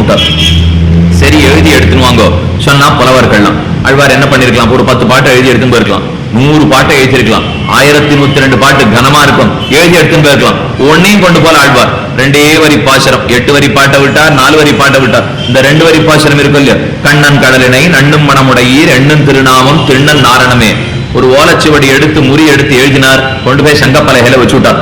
மற்ற புலவர்கள் எல்லாம் தாங்கள் தாங்கள் பாடினதை கொண்டு வச்சா, சங்கப்பலக மத்த அத்தனையும் பிடிச்சு தள்ளி விட்டுட்டு இந்த 2 வரி பாசுரத்தை மட்டும் எடுத்து கொண்டுதான். அப்ப தெரிஞ்சுதா தமிழ் புலவர், ஓ இந்த 2 வரி பாசுரத்துக்கு இத்தனை ஏற்றமா, மத்த எல்லாத்தையும் தள்ளிவிட்டு இதை மட்டும் எடுத்துக்கிறதே சங்கப்பலகை. என்னவா ஆழ்வாருடைய பெருமையை தெரிஞ்சுட்டு அவாவா போய் ஒரு பாசுரம் எழுதின்னு வந்தா. ஆயிரக்கணக்கான புலவர்கள் அந்த நாள்ல இருந்த தமிழ் புலவர்கள் ஒத்தொத்தரும் மண்டபத்தினுடைய ஒரு மூலைக்கு போனா அவாவா ஒரு பாடலை எடுத்துன்னு எழுதின்னு வந்து படிக்கிறதுக்கு ஆரம்பிச்சா என்ன ஆச்சரியம், அத்தனை பேர் எழுதின பாடலும் ஒரே பாட்டா இருந்தது. 2வது பாட்டே வரல. இது எத்தனை அந்த நாள்லயே இந்த மாதிரி வரைக்கும் வரலாறு கூறும் செய்தி. அந்த பாட்டு அழகா சாதிக்கிறார்கள். சேமம் குறுகையோ செய்ய திருப்பார்கடலோ நாமம் பராங்குஷமோ நாரணமோ தோளும் 2 4 முழதோ பெருமான் உனக்கு தாமம் துளவமோ வகுணமோ தோளும் 2 4 முழதோ பெருமான் உனக்கு. நம்மாழ்வார் தானே பாசுரம் பாடியிருக்கார். அவரை பத்தி யாருன்னு கண்டுபிடிக்க முடியலையேன்னு சொல்ற செய்யுள். சேமம் குறுகையோ செய்ய திருப்பார்கடலோ, உனக்கு ஊர் திருப்பார்கடலா இல்ல ஆழ்வார் திருநகரியா? திருப்பார்கடல் கண்ணனுக்கு ஊர், ஆழ்வார் திருநகரி நம்மாழ்வார்க்கு ஊர். சேமம் குறுகையோ செய்ய திருப்பார்கடலோ நாமம் பராங்குஷமோ நாரணமோ, உனக்கு பராங்குஷன் பேரா இல்ல ஸ்ரீமன் நாராயணன் உன்னுடைய பேரா? தோளும் தோல் மாலை, நீ சாத்திட்டு இருக்கிற மாலை இருக்கே, தாமம் துளவமோ வகுளமோ, நீ துளசி மணி மாலை தரித்தவனா அல்லது வகுள மாலை தரித்தவனா? துளசி மாலை நாராயணனுக்கு, வகுள மாலை நம்மாழ்வாருக்கு. கடைசியா சொல்லிட்டு நாமம் பராங்குஷமோ நாரணமோ தோளும் 2 4 முழதோ பெருமாள் உனக்கு, உனக்கு 2 தோள்களா 4 தோள்களா தெரியலையே என்ன? அவ்வளவு தூரம் நம்மாழ்வாரை பத்தி ஸ்லாகித்து பாடினார்கள். உடனே இந்த 2 வரி பாசுரத்தை எடுத்து வாசிச்சு பார்த்தா எல்லாரும் அது இந்த பாட்டு தான் இப்ப கண்ணன் கடலினை நண்ணும் மணமுடையீர் எண்ணும் திருநாமம் திண்ணன் நாரணமே. கண்ணனுடைய திருவடித்தாமர்களை பத்தனம்னு ஆசை இருக்கிறவா கண்ணன் கடலினை நண்ணும் மணமுடையீர் எண்ணும் திருநாமம் திண்ணம் நாரணமே. அவ சொல்ல வேண்டியது நினைக்க வேண்டியது ஒரே திருநாமத்தை தான். எண்ணும் திருநாமம் திண்ணன் நாரணமே. திருநாமத்தை நாரணநாமத்தை நினைத்தால் போரும்னர். இதுக்கு வியாக்கியானம் பண்றவர் ரெண்டு முக்கியமான கருத்துக்கள். இப்ப நம்ம சஹஸ்ரநாமத்துக்கு தேவையான கருத்து ரெண்டு விஷயத்தை சொல்றார். எண்ணும் திருநாமம்னு சொன்னாரோ இல்லையோ, சாதாரணமா நாராயண நாமத்தோட சேர்ந்தது என்ன? கீழே ஒரு நாள் சொல்லியிருக்கேன், முந்தா நாள்னு ஞாபகம். குலந்தரும் செல்வன் தந்திடும் அடியார் படுதுயர் ஆயனவெல்லாம் நிலந்தரும் செய்ய நீல் விஷம்பருளும் அருளோடு பெருநிலம் அளிக்கும் குலந்தரும் எல்லாத்தையும் கொடுக்கும் பெத்ததாயினும் ஆயினும் செய்யும் நலந்தரும் சொல்ல நாம் கண்டு கொண்டேன் நாராயணா என்னும் நாமம். அதுல ஓம் நமோ நாராயணாயாங்கிற 8 எழுத்தினுடைய பெருமையை பார்த்திருக்கோம். ஆழ்வாரப்ப இந்த பாட்டுல என்ன சொல்லிருக்கணும் தெரியுமா? கண்ணன் கடலன் அண்ணும் மணமுடையீர் எண்ணும் திருமந்திரம் திண்ணன் நாரணமே. சொல்ல வேண்டியது திருமந்திரத்தை. திருமந்திரம்ங்கிறது ஓம் நமோ நாராயணாயா. திருமந்திரத்தை சொல்லுங்கோ கண்ணன் கடல்கள் கிடைக்கும்னு சொல்லணும் இல்லையோ, சொல்லல ஆழ்வார். எண்ணும் திருநாமம் திண்ணன் நாரணமே. திருமந்திரத்தை சொல்லணும்னா அதுக்கு சில தகுதிகள் வேணும். அது கூட தேவையில்லை பகவான் அடையறதுக்கு. திருநாமத்தை சொன்னாலே போரும்ட்டார். ஏன்னா திருமந்திரம் சொல்லணும்னா தீர்த்தம் ஆடணும், அதுக்கு நியமம் வேணும், நிட்ட வேணும், ஆச்சாரமா உட்காரணும், மனசு சுத்தமா இருக்கணும். இத்தனை இருந்தா தான் திருமந்திரத்தை சொல்ல முடியும். ஆனா நாராயணான்னு சொல்றதுக்கு எதுவுமே தேவையில்லையோ இல்லையோ. மந்திரம் வேற நாமம் வேறேன்னு கீழே சொல்லியிருக்கேன். நாமத்துல ஓம் நமஹா சேர்த்தா அது மந்திரமாயிடும். வெறும் நாமத்தை சொல்லணும்னா எந்த நியத்தையும் தேவையில்லை. மந்திரத்தை சொல்லணும்னா நிறைய ஆச்சார அனுஷ்டானங்கள் தேவை. ஆழ்வார் பார்த்தார், உங்களுக்கு திருமந்திரார்த்தம் சொல்ற தேவையை கூட நான் வெட்டி விட்டுடுறேன். எண்ணும் திருநாமம் திண்ணன் நாரணமே. வெறும் நாமத்தை மட்டும் சொன்னால் போரும், நாராயண நாமத்தை சொல்லுங்கன்னார். சரின்னு புலவர்கள்லாம் புரிஞ்சுட்டா. நாம சங்கீர்த்தனத்துக்கு இத்தனை வைபவம் போல் இருக்கு, திருமந்திரத்தையே சொல்லாம நாமம் சொன்னா போருங்கிறாரே, புரிஞ்சுட்டா. அடுத்தது எந்த நாமத்தேன்னு கேட்டார்கள். அவளுக்கு தெரிஞ்சது ஓம் நமோ நாராயணாய. அதுல இப்ப ஓம விட்டுடுங்கோன்னுட்டார் ஆழ்வார், நமஹாவை விட்டுடுங்கோன்னு சொல்லிட்டார். சொல்றது இப்ப நாராயணாயா மட்டும் தானே. திண்ணன் நாரணமேன்னு சொன்னாரே, அங்க ரெண்டாவது கருத்து சொல்லிட்டார். அது என்ன சுவாமி, திண்ணன் நாராயணமேன்னா இருக்கணும், இல்ல திண்ணன் நாராயணனேன்னா இருக்கணும். பாட்டு அது இல்லை. இப்போ திண்ணன் நாரணமே அவ்வளவுதான் இருக்கு. நாரணமேங்கிற இடத்துல வியாக்கியாதா சொன்னார், ஒரு பேரை சொல்ற இடத்துல மூச்சு விட்டு போயோ, பேரை சொல்ற இடத்துல மறந்து போயோ, ஒரு அக்ஷரம் குறைவா சொன்னாலும் அந்த திருமந்திரம் உங்களுக்கு பேரை கொடுக்கும் அப்படிங்கிறதுக்காக நாரணமேன்னு விட்டாராம். ஏன்னா ஒரு நாமத்தை நாம சொல்றோம், பெரிய ஓம் நமோ பகவதே வாசுதேவாய, வாசுதேவன்கிற நாமம் இருக்கு. இப்போ யாரையும் இப்ப வாசுதேவன் பேர் வச்சா வாசு அப்படின்னு தான் கூப்பிடறமே தவிர ஒருத்தனை இப்ப வாசுதேவன் கூப்பிடறது தெரியல. சாமி வாசுன்னு கூப்பிடறமே எப்படிமான்னு சொன்னா நாராயணமேங்கிறத ஆழ்வார் நாரணமேன்னு சொன்னா போரும் விட்டாரு. ஆக ஒரு எழுத்த குறைச்சலா சொன்னா கூட திருநாமம் அந்த பயனை கொடுத்தே தீரும். அதைத்தான் நம்ம ஆழ்வார் எண்ணன் திருநாமம் திண்ணன் நாரணமேன்னு சாதித்தார். ஆக எப்ப நாமம்னு சொன்னாரோ திருமந்திரம் தேவையில்லைன்னு ஆயிடுத்து. எப்ப நாரணமேன்னு சொன்னாரோ அப்ப நாராயணனே அளவுக்கு கூட சொல்ல வேண்டாம்னா, வெறும் நாரணமேன்னு சொன்னா கூட அது நமக்கு பயனை கொடுத்து விடும் என்று திருநாமத்துக்கு உண்டான வைபவத்தை நம்மாழ்வார் சொல்ல, மதுரப்பட்டணத்தில் இருந்த சங்கப்புலவர்கள் அத்தனை பேரும் உணர்ந்து கொண்டார்கள்ங்கிறது சரித்திரம். அந்த நாராயண நாமத்தை இன்னும் கொஞ்சம் பரிஷ்காரமா சொல்லுங்கோள்னு 4 பாட்டு கழிச்சு இது முதல் பாட்டு. 7வது பாசுரத்துல சாதித்தார், மாதவன் என்னென்னு ஓதவல்லீரேல் தீதொன்னுமடையா ஏதம் சாராவே. மாதவகாங்கிற திருநாமத்தை சொல்ல தெரிஞ்சுட்டா ஒன்னும் பாபங்கள் உங்க அடையவே அடையாது. மாதவன் என்ன ஓதவல்லீரேல், மாதவன்னு நீங்க சொன்னவல்லால் ஓதவல்லீரேல்னு பாசுரம். பாட்டு எப்படி பாடியிருக்கணும், மாதவன் என்னென்னு பாடவல்லீரேல், மாதவன் என்னென்னு சொல்லவல்லீரேல் சொல்லியிருக்கணும் இல்லையோ. அது என்ன ஓதவல்லீரேல், வேதத்தை தானே ஓதுவா. ஆனாலும் சாதாரண மாதவன்கிற பேரை போய் ஓதுவாளான்னு தோணும். ஓதுதல்னா என்னது, ஒருத்தர் சொல்லி கொடுத்து திருப்பி சொல்றதுக்கு ஓதுதல்னு பேர். நானா சொன்னா சொன்னேன்னு சொல்லுவேன், நானா பாடினா பாடினேன்னு சொல்லுவேன். ஒருத்தர் சொல்லி நான் திருப்பி சொன்னா அதனாலதான் வேதத்தை ஓதுதல், வேதம் ஓதுறது, வேதம் ஓதுங்கிற உச்சாரண அனுச்சாரணத்தாலே. ஆச்சாரியன் உச்சரிக்கணும், சிஷ்யன் அனுச்சாரணம் பண்ணணும். அதை சம்ஸ்கிருதத்தை சந்த சொல்லச்சே 2 தடவை சொல்லுவா. விஷயத்தோர் ஜேத்வா ஆச்சாரியன் சொன்னா சிஷ்யன் திருப்பி சொல்லணும், விஷயத்தோர் ஜேத்வா 2 தடவை சொல்லுவோம். அதே தமிழ் பாசுரங்கள் பல்லாண்டுலேருந்து தொடங்கி சந்த சொல்றோம் இல்லையோ, அதை 3 தடவை சொல்லணும். சம்ஸ்கிருதத்தை சந்த சொல்லச்சே 2 தரம் தான் வழக்கம், தமிழ சந்த சொல்லச்சே 3 தரம் வழக்கம். அதனால இந்த இடத்துல பார்த்தோம்னா நாம மாதவன் என்னென்னு ஓதவல்லீரேல் பாடவல்லீரேல்னு சொல்ல வேண்டியவர் ஓதவல்லீரேல்ங்கிறார். ஏன்னா ஓதுதல்ங்கிறது வேதத்தை ஒருத்தர் சொல்ல இன்னொருத்தர் திரும்ப சொல்றது. அப்ப ஆழ்வார் அபிப்பிராயம் என்ன தெரியுமா, உனக்கு மாதவன்கிற பேர் தெரிஞ்சே இருக்க வேண்டாம், மாதவ நாமத்துக்கு அர்த்தமும் புரிஞ்சே இருக்க வேண்டாம். ஒரு பெரியவன் மாதவன் சொல்லு, அப்படின்னு சொல்லி நீ திரும்ப மாதவன்னு சொன்னா கூட போரும். மாதவன் என்னென்னு ஓதவல்லீரேல், அதனாலதான் பாடவல்லீரேல்னு சொல்லல ஆழ்வார். இப்போ ஓதவல்லீரேல் நீங்க சப்தமா ஆழ்வார் பாசுரத்துல பார்த்தா தான் அர்த்தத்தினுடைய சீர்மையே மனசுல புலப்படும். அதனால அது கொஞ்சம் சிரமமா இருக்கிற மாதிரி இருந்தா கூட அதை பார்த்து தான் ஆகணும். மாதவன் என்னன்னு பாடன்னு சொல்லாமல் ஏன் ஓதன்னு சொன்னார்? ஒருத்தர் சொன்னத்தை திரும்ப சொன்னா கூட போறோம். கிளிப்பிள்ளை சொல்றா போலே, கிளிப்பிள்ளை சொன்னத்தை திரும்பி சொல்லும் இல்லையோ, அது மாதிரி சொன்னத்தே திரும்ப சொன்னா கூட மாதவன் என்னன்னு ஓதவல்லீரேல் தீதொன்னும் அடையா ஏதம் சாராவே, உங்களுக்கு ஒரு தீதும் வந்து அடையாதுன்னு சாதித்தார். பெருமை கிடைக்குமான்னு நாம கேட்டோம். மாழ்வார் ஒரு பாசுரத்தில் அழகா சொன்னார், திருமாலிருஞ்சோலமலை என்னேன் என்ன, திருமால் வந்து என் நெஞ்சு நிறைய புகுந்தான். ஒரு தடவை ஒரு திருநாமத்தை சொன்னேன், அதுவும் அவன் பேரை கூட சொல்லல, அவன் ஊர் பேரை சொன்னேன். அதுக்கு எனக்கு கிடைச்ச மகாபாகியம் என்ன தெரியுமோ? திருமாலிருஞ்சோலமலை என்னேன் என்ன, ஒரு தடவை திருமாலிருஞ்சோலமலைன்னு சொன்னேன். வாய் வார்த்தையா சொல்லி வச்சேன், அவ்வளவுதான். ஒன்னும் மனசால தெரிஞ்சிடலாம் நான் சொல்லவே இல்லை. திருமாலிருஞ்சோலமலை என்ன அழகர் மலை நீங்க பல பேர் கேள்விப்பட்டிருப்பீர்கள். மதுரைக்கு பக்கத்திலே திருமாலிருஞ்சோலமலை அழகனாக சேவை சாதிக்கிறான். நானும் முதல் நாள்லேருந்து விடாம அந்தந்த ஊரை பத்தி வரைச்சே அந்தந்த ஊரை சொல்லிட்டே இருக்கேன். நீங்கள்லாம் போகணுங்கிற ஆசையில தான் சொல்லிட்டு இருக்கேன். ஏன்னா போய் சேவித்தா தான் கேட்டது மனசுல நிற்குமே தவிர மறுபடியும் ஏதோ சொல்லணுங்கிறதுக்காக கேட்டுடுவோம், புஸ்தகத்தை வாங்கி படிச்சிருவோம். அந்த அர்த்தத்தை நேர போய் நாம சேவிக்க வேண்டாமா?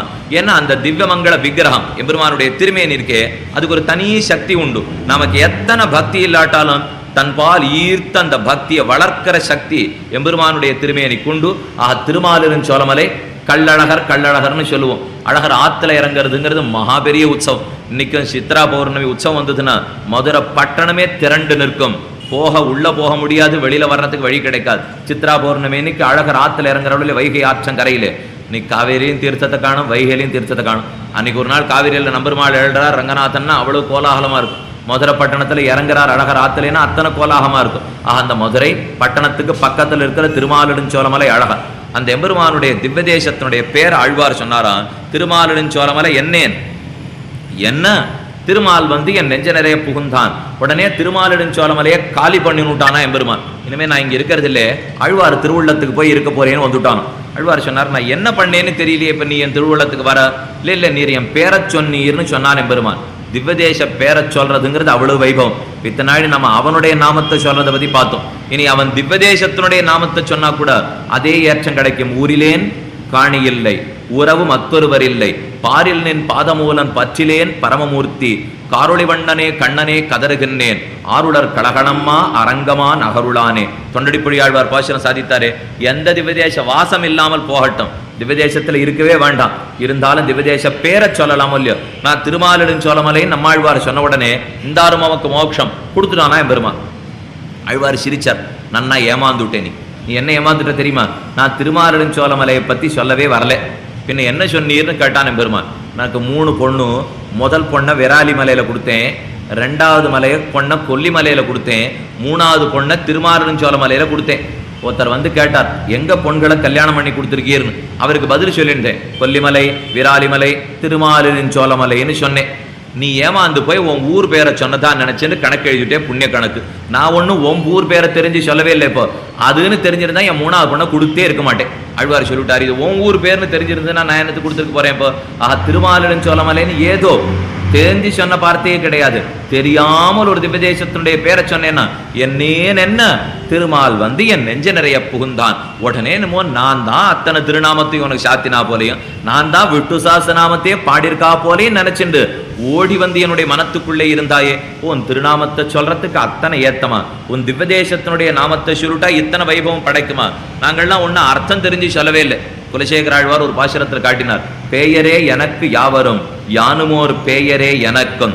யார் நாம சங்கீர்த்தனம் பண்றாளோ அவளை கண்டாலே ஊர்க்காரளுக்கு அவ்வளவா ஆகாது. ஏன்னா பெய்த்தனம் பெருமைக்கான என்னமோ இங்கேக்கு அங்கேயும் ஓடுறான் ஆடுறான் குதிக்கிறான், நாம சங்கீர்த்தனம் பண்ணிட்டு இருக்கான். இந்த திருநாமத்தை சொல்லி இவர் என்ன சாதிச்சுட போறாரு இப்போ என்ன பல பேர் சொல்லுவாளாம். குலசேகர ஆழ்வாரையும் அப்படித்தான் வெஷா. திருமங்கி ஆழ்வார் ஒரு பாசுரத்துல சொன்னார், அத்தா அரியே என் உன்னை அழைக்க பித்தா என்ன பேசுகின்றார் பிறர் என்னை, முத்தே மணி மாணிக்கமே முளைக்கின்ன வித்தே உன்னை எங்கனம் நான் விடுகேனே. நான் உன்னை பார்த்து கூப்பிட்டேன், அத்தா நீ தான் எனக்கு அத்தன், அரியே ஹரியான எம்பெருமானே என் உன்னை அழைக்க. 4 வார்த்தை நாமத்தை சொல்லி கூப்பிட்டேனா ஊர்க்காரெல்லாம் என்ன சொல்ல ஆரம்பிச்சிட்டா தெரியுமா? பித்தாவென்னு பேசுகின்றார் பிறரன்னை, இவன் பித்தன், பைத்தியம் பிடிச்சவன், திருநாம சங்கீர்த்தனை தவிர வேற ஒன்றும் எனக்கு தெரியாது என்ன ஊர்க்காரர்கள்லாம் என்னை இகழத் தொடங்கினார்கள். எனக்கு என்ன ஆச்சரியமா இருக்கு தெரியுமா? இவர்கள் பித்தர்களா நான் பித்தர்களான்னு தெரியல. இப்போ அத்தா அரியே என் உன்னை அழைக்க பித்தாவென்னு பேசுகின்றார் பிறர் என்னை. முத்தே நீனா முத்து, மணி மாணிக்கமே நீதான் மாணிக்கம், முளைக்கின்ன வித்தே நீதான் வித்தாக முளைத்திருக்கிறவன், உன்னை எங்கனம் நான் விடுகேனே. இவன் ஏதோ 4 பேர் 4 வார்த்தை சொன்னாங்கிறதுக்காக உன்னை நான் விட்டுட போறேனா? நாம சங்கீர்த்தனத்தை விடவே மாட்டேங்கிறார். குலசேகர ஆழ்வார் அதுதான் சாதித்தார். குஷ்யதே யஸ்ய நகரே ரங்கயாத்ரா தினே தினே தமஹம் சிரசா வந்தே ராஜானம் குலசேகரம். குலசேகர ஆழ்வார் கேரளத்திலே திருவஞ்சிக்களம்ங்கிற திவ்யதேசத்திலே திருவவதாரம் பண்ணினார். அங்க பிறந்த ஆழ்வார் கொல்லிகாவலன், கூடல் நாயகன், கோழிக்கோன், குலசேகரன் 3 சேர சோழ பாண்டியர்கள் 3 பேரையும் ஜெயித்து அந்த ஊர்ல ராஜாவா இருந்திருக்கார் குலசேகர ஆழ்வார். நித்தியம் கார்த்தால் எழுந்த உடனே ஸ்ரீரங்கத்துக்கு யாத்திரை போனோம்னு ஆசைப்படுவாராம். அவர் ஆசை பிறந்தது ராஜாவா, அவர் பாட்டுக்கு ராஜ்யத்தை பார்த்துட்டு போயிருக்கலாம். ஆனா அவருக்கு ஆசை ஸ்ரீரங்கத்துக்கு போகணும். அவ ஊர்க்காரா எல்லாருக்கும் அதே வாசை வந்துடுத்து. இப்போ அவர் கிளம்புவார், மந்திரி எல்லாம் பாப்பா இவர் நித்தியம் கிளம்பி ஸ்ரீரங்கத்துக்கு போயிட்டாருன்னா ராஜ்ய காரியத்தை அப்புறம் ஆறு பார்க்க. ஒரு 10 சீவையிட்டவாளை அவர் போற வழியில எதிர்த்தாப்புல வர வைப்பாளாம். சீவையிட்டவ சமாராதனம் பண்றதுல ரொம்ப ஆசை குலசேகர ஆழ்வார். அவர் அவளை அழைச்சின்னு திரும்ப அரண்மனைக்குள்ள வருவர். உட்காத்தி வச்சு பண்ண வேண்டிய உபச்சாரம்லாம் பண்ணுவார். பகல் மணி 1:30 ஆயிடும். சரி இன்னைக்கு இனிமே கிளம்பி ஸ்ரீரங்கத்துக்கு போக முடியாது, நாளை கார்த்தால போவோம் அப்படின்னு மாத்திடுவார். இது மறுநாள் கார்த்தால வரும். இவர் மறுபடியும் கிளம்புவார் யாத்திரை. இன்னொரு 10 சீவையிட்டவாளை அனுப்பிச்சு வைப்பா. இவர் மறுபடியும் வீட்டுக்குள்ள அழைச்சின்னு வருவார். இப்படியே குஷ்யதே யஸ்ய நகரே ரங்கயாத்ரா தினே தினே தமஹம் சிரசா வந்தே ராஜானம் குலசேகரம். அந்த குலசேகர ஆழ்வார் வணங்குகிறோம்னு சொல்றது முக்கியம். குலசேகர ஆழ்வார் சாதித்தார், பேயரே எனக்கு யாவரும் யானுமோர் பேயரே எவர்க்கும்.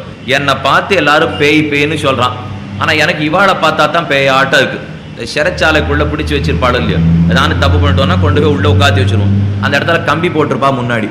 வெளியில 4 பேர் எல்லாரும் வந்து காவலாளிகள்லாம் உள்ள இருக்கியா கம்பால தட்டி பாப்பா. இந்த வெளியில இருக்கிறவனுக்கு உள்ள இருக்கிறவனை பார்த்தா சிறையில இருக்காப்புல இருக்கும். உள்ளே இருக்கிறவனுக்கு வெளியில இருக்கிறவனை பார்த்தா அவன் தான் சிறைக்குள்ள இருக்காப்புல இருக்கு. இன்னும் 2 பேருக்கு நடுவில் கம்பி மட்டும்தானே இருக்கு. இப்போ அவனுக்கு இவனை பார்த்தாலும் இவன் தான் பேயா இருக்கு, இவனுக்கு அவனை பார்த்தாலும் அவன் சிறையில இருக்காப்புல இருக்கு. ஆழ்வார் அப்படித்தான் சொல்றார், ஊர்க்காரர்களை பார்த்தா எனக்கு பேயா இருக்கு, என்ன பார்த்தா ஊர்க்காரர்களுக்கு பேயா இருக்கு. இப்போ எனக்கு நாம சங்கீர்த்தனத்தை விட்டுட்டு எப்படி வாழறதுன்னு தெரியல. அவளுக்கெல்லாம் இவன் எப்படி நாம சங்கீர்த்தனத்தோட வாழறான்னு தெரியல. இதான் எனக்கு அவளுக்கு இருக்கிற வித்தியாசம். இப்போ நாம சங்கீர்த்தனத்தை தவிர வேற ஒன்றும் பண்றது எனக்கு தெரியல. ஆஹா பித்தா என்று சொல்லி அத்தா அரியே என்னுன்னை அழைக்க பித்தா என்று பேசுகின்றார் பிறர் என்னை. குலசேகர ஆழ்வார் அதே விஷயத்தை சாதித்தார். நாம சங்கீர்த்தனம் பண்ணணும்னு ஆரம்பிக்குச்சே எல்லாரும் இப்படிதான் பேசுவா. இவன் பைத்தியம், ஒன்றும் தெரியாது பேசுறான். ஞானத்தாலே மோட்சம், கீதை தெரிஞ்சுக்கணும், வேதாந்த புரிஞ்சுக்கணும், இதிகாச புராணம் தெரிஞ்சுக்கணும், இதனாலதான் மோட்சம் இருப்பான். ஒன்றும் கிடைக்க போறதில்லை. இவன் பார்த்தது எல்லாத்தையும் மோட்சத்துக்கு நாம சங்கீர்த்தனத்தால மட்டும்தானே கிடைக்க போறது.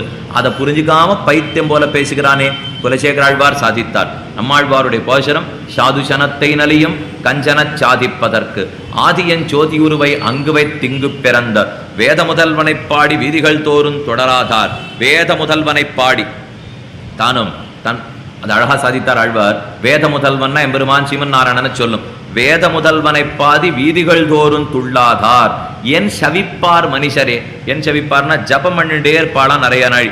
இவன் ஜபமே பண்ணிட்டு இருக்கானே, நாம சங்கீர்த்தனம் பண்ணாத ஜபம் பண்ணி மட்டும் என்ன பிரயோஜனம்னு கேட்கிறார். நேற்றுக்கு சாலம்பனோபாயம் பார்த்தோம் இல்லையோ, மந்திரத்தை நன்னா ஜபம் பண்ணி போறது. அந்த ஜபத்தினால மட்டும் கிடைச்சிடுங்கிறது இல்லை. இப்போ ஜபத்துக்குள்ளே இருக்கிற திருநாமத்தினுடைய ஏற்றம் நாம தெரிஞ்சுக்கணும். அதை விட்டுட்டு என் செவிப்பார் மனுஷரே கண்ணை மூடிட்டு கையில மாலையை வச்சு இப்படியே பண்ணிட்டு இருந்து மட்டும் பிரயோஜனம் இல்லை. நாம சங்கீர்த்தனத்தை வாயார பாடுறதுக்கும் தெரிஞ்சுக்கணும் இல்லையோ. ஆழ்வார் முதலாழ்வார்கள் 3. அதுல ஒரு ஆழ்வார் பாசுரத்துல சாதித்தார், பண்பன் பெயரனையே. பண்பன் எம்பெருமான் தான் சிவன் நாராயணன். அவனுடைய பெயர்களை தான் நாம சொல்லணும். பண்பன் பெயரனையே புந்தியால் சிந்தியாது ஓதி உருவெண்ணும் அந்தியாம் ஆம்பயனென்கொல். இது ரொம்ப நேர கொஞ்சம் நெத்தி பொட்டில் அடிக்கிற மாதிரி கேட்டார் இப்ப ஆழ்வார். பண்பன் பெயர் எம்பெருமானுடைய திருநாமம். அந்த பெயரை மனசால நினைக்காமல் ஓதி உருவெண்ணும் அந்தியால் ஆம்பயன் என்கொல். அவர் அந்தின்னு சொல்றது சந்தியாந்தனை. இப்போ சாயங்கால வேளை தானே சந்தியாந்தனம் பண்ண போறோம். இந்த சந்தியாந்தன காலத்துல வச்சுடுவோம். அச்சுதாயன அனந்தாயன கோவிந்தான கேசவாயன மாதவ விஷ்ணாவன திருக்குவாமன் ஸ்ரீதரா ரிஷிங்க பத்மநாத தாமோதரமா எத்தனை வேகமா பண்ணணுமோ பண்ணி முடிச்சிருவோம். ஆழ்வார் சொன்னார், சந்தியாந்தனை நீ பண்ணவே இல்லைன்னு விட்டார். அந்த உள்ள இருக்கிற நாமத்தை என்னதுன்னு கூட தெரிஞ்சுக்காம சொல்லிவிட்டு பண்பன் பெயரனையே புந்தியால் சிந்தியாது. புந்தினா உன்னுடைய மனசால நினைச்சிருக்கணும். அப்படி நினைக்காமல் ஓதி உருவெண்ணும் அந்தியாம் ஆம்பயல் என்கொள். நீ வெறுமைக்கான கையில வச்சு உருட்டின்னு இருக்கிறதுல எந்த லாபமும் கிடையாது. சந்தியாவந்தனம் பண்ணேன்னு சொல்லி பிரயோஜனம் இல்லை. அந்த சந்தியாவந்தனத்துல சொல்லப்பட்ட எம்பெருமான மனசால கொள்ளணும் இல்லையோ. ஆக நாம சங்கீர்த்தனம் முக்கியமே தவிர வெறுமைக்கான உருட்டுறதுனால எந்த லாபமும் கிடையாதே. அது ஆழ்வார் முதலாழ்வார்கள் அதே பாசுரம் தான். அதே போல நம்மாழ்வாருடைய பாசுரமும் அதே பாசுரம் தான்.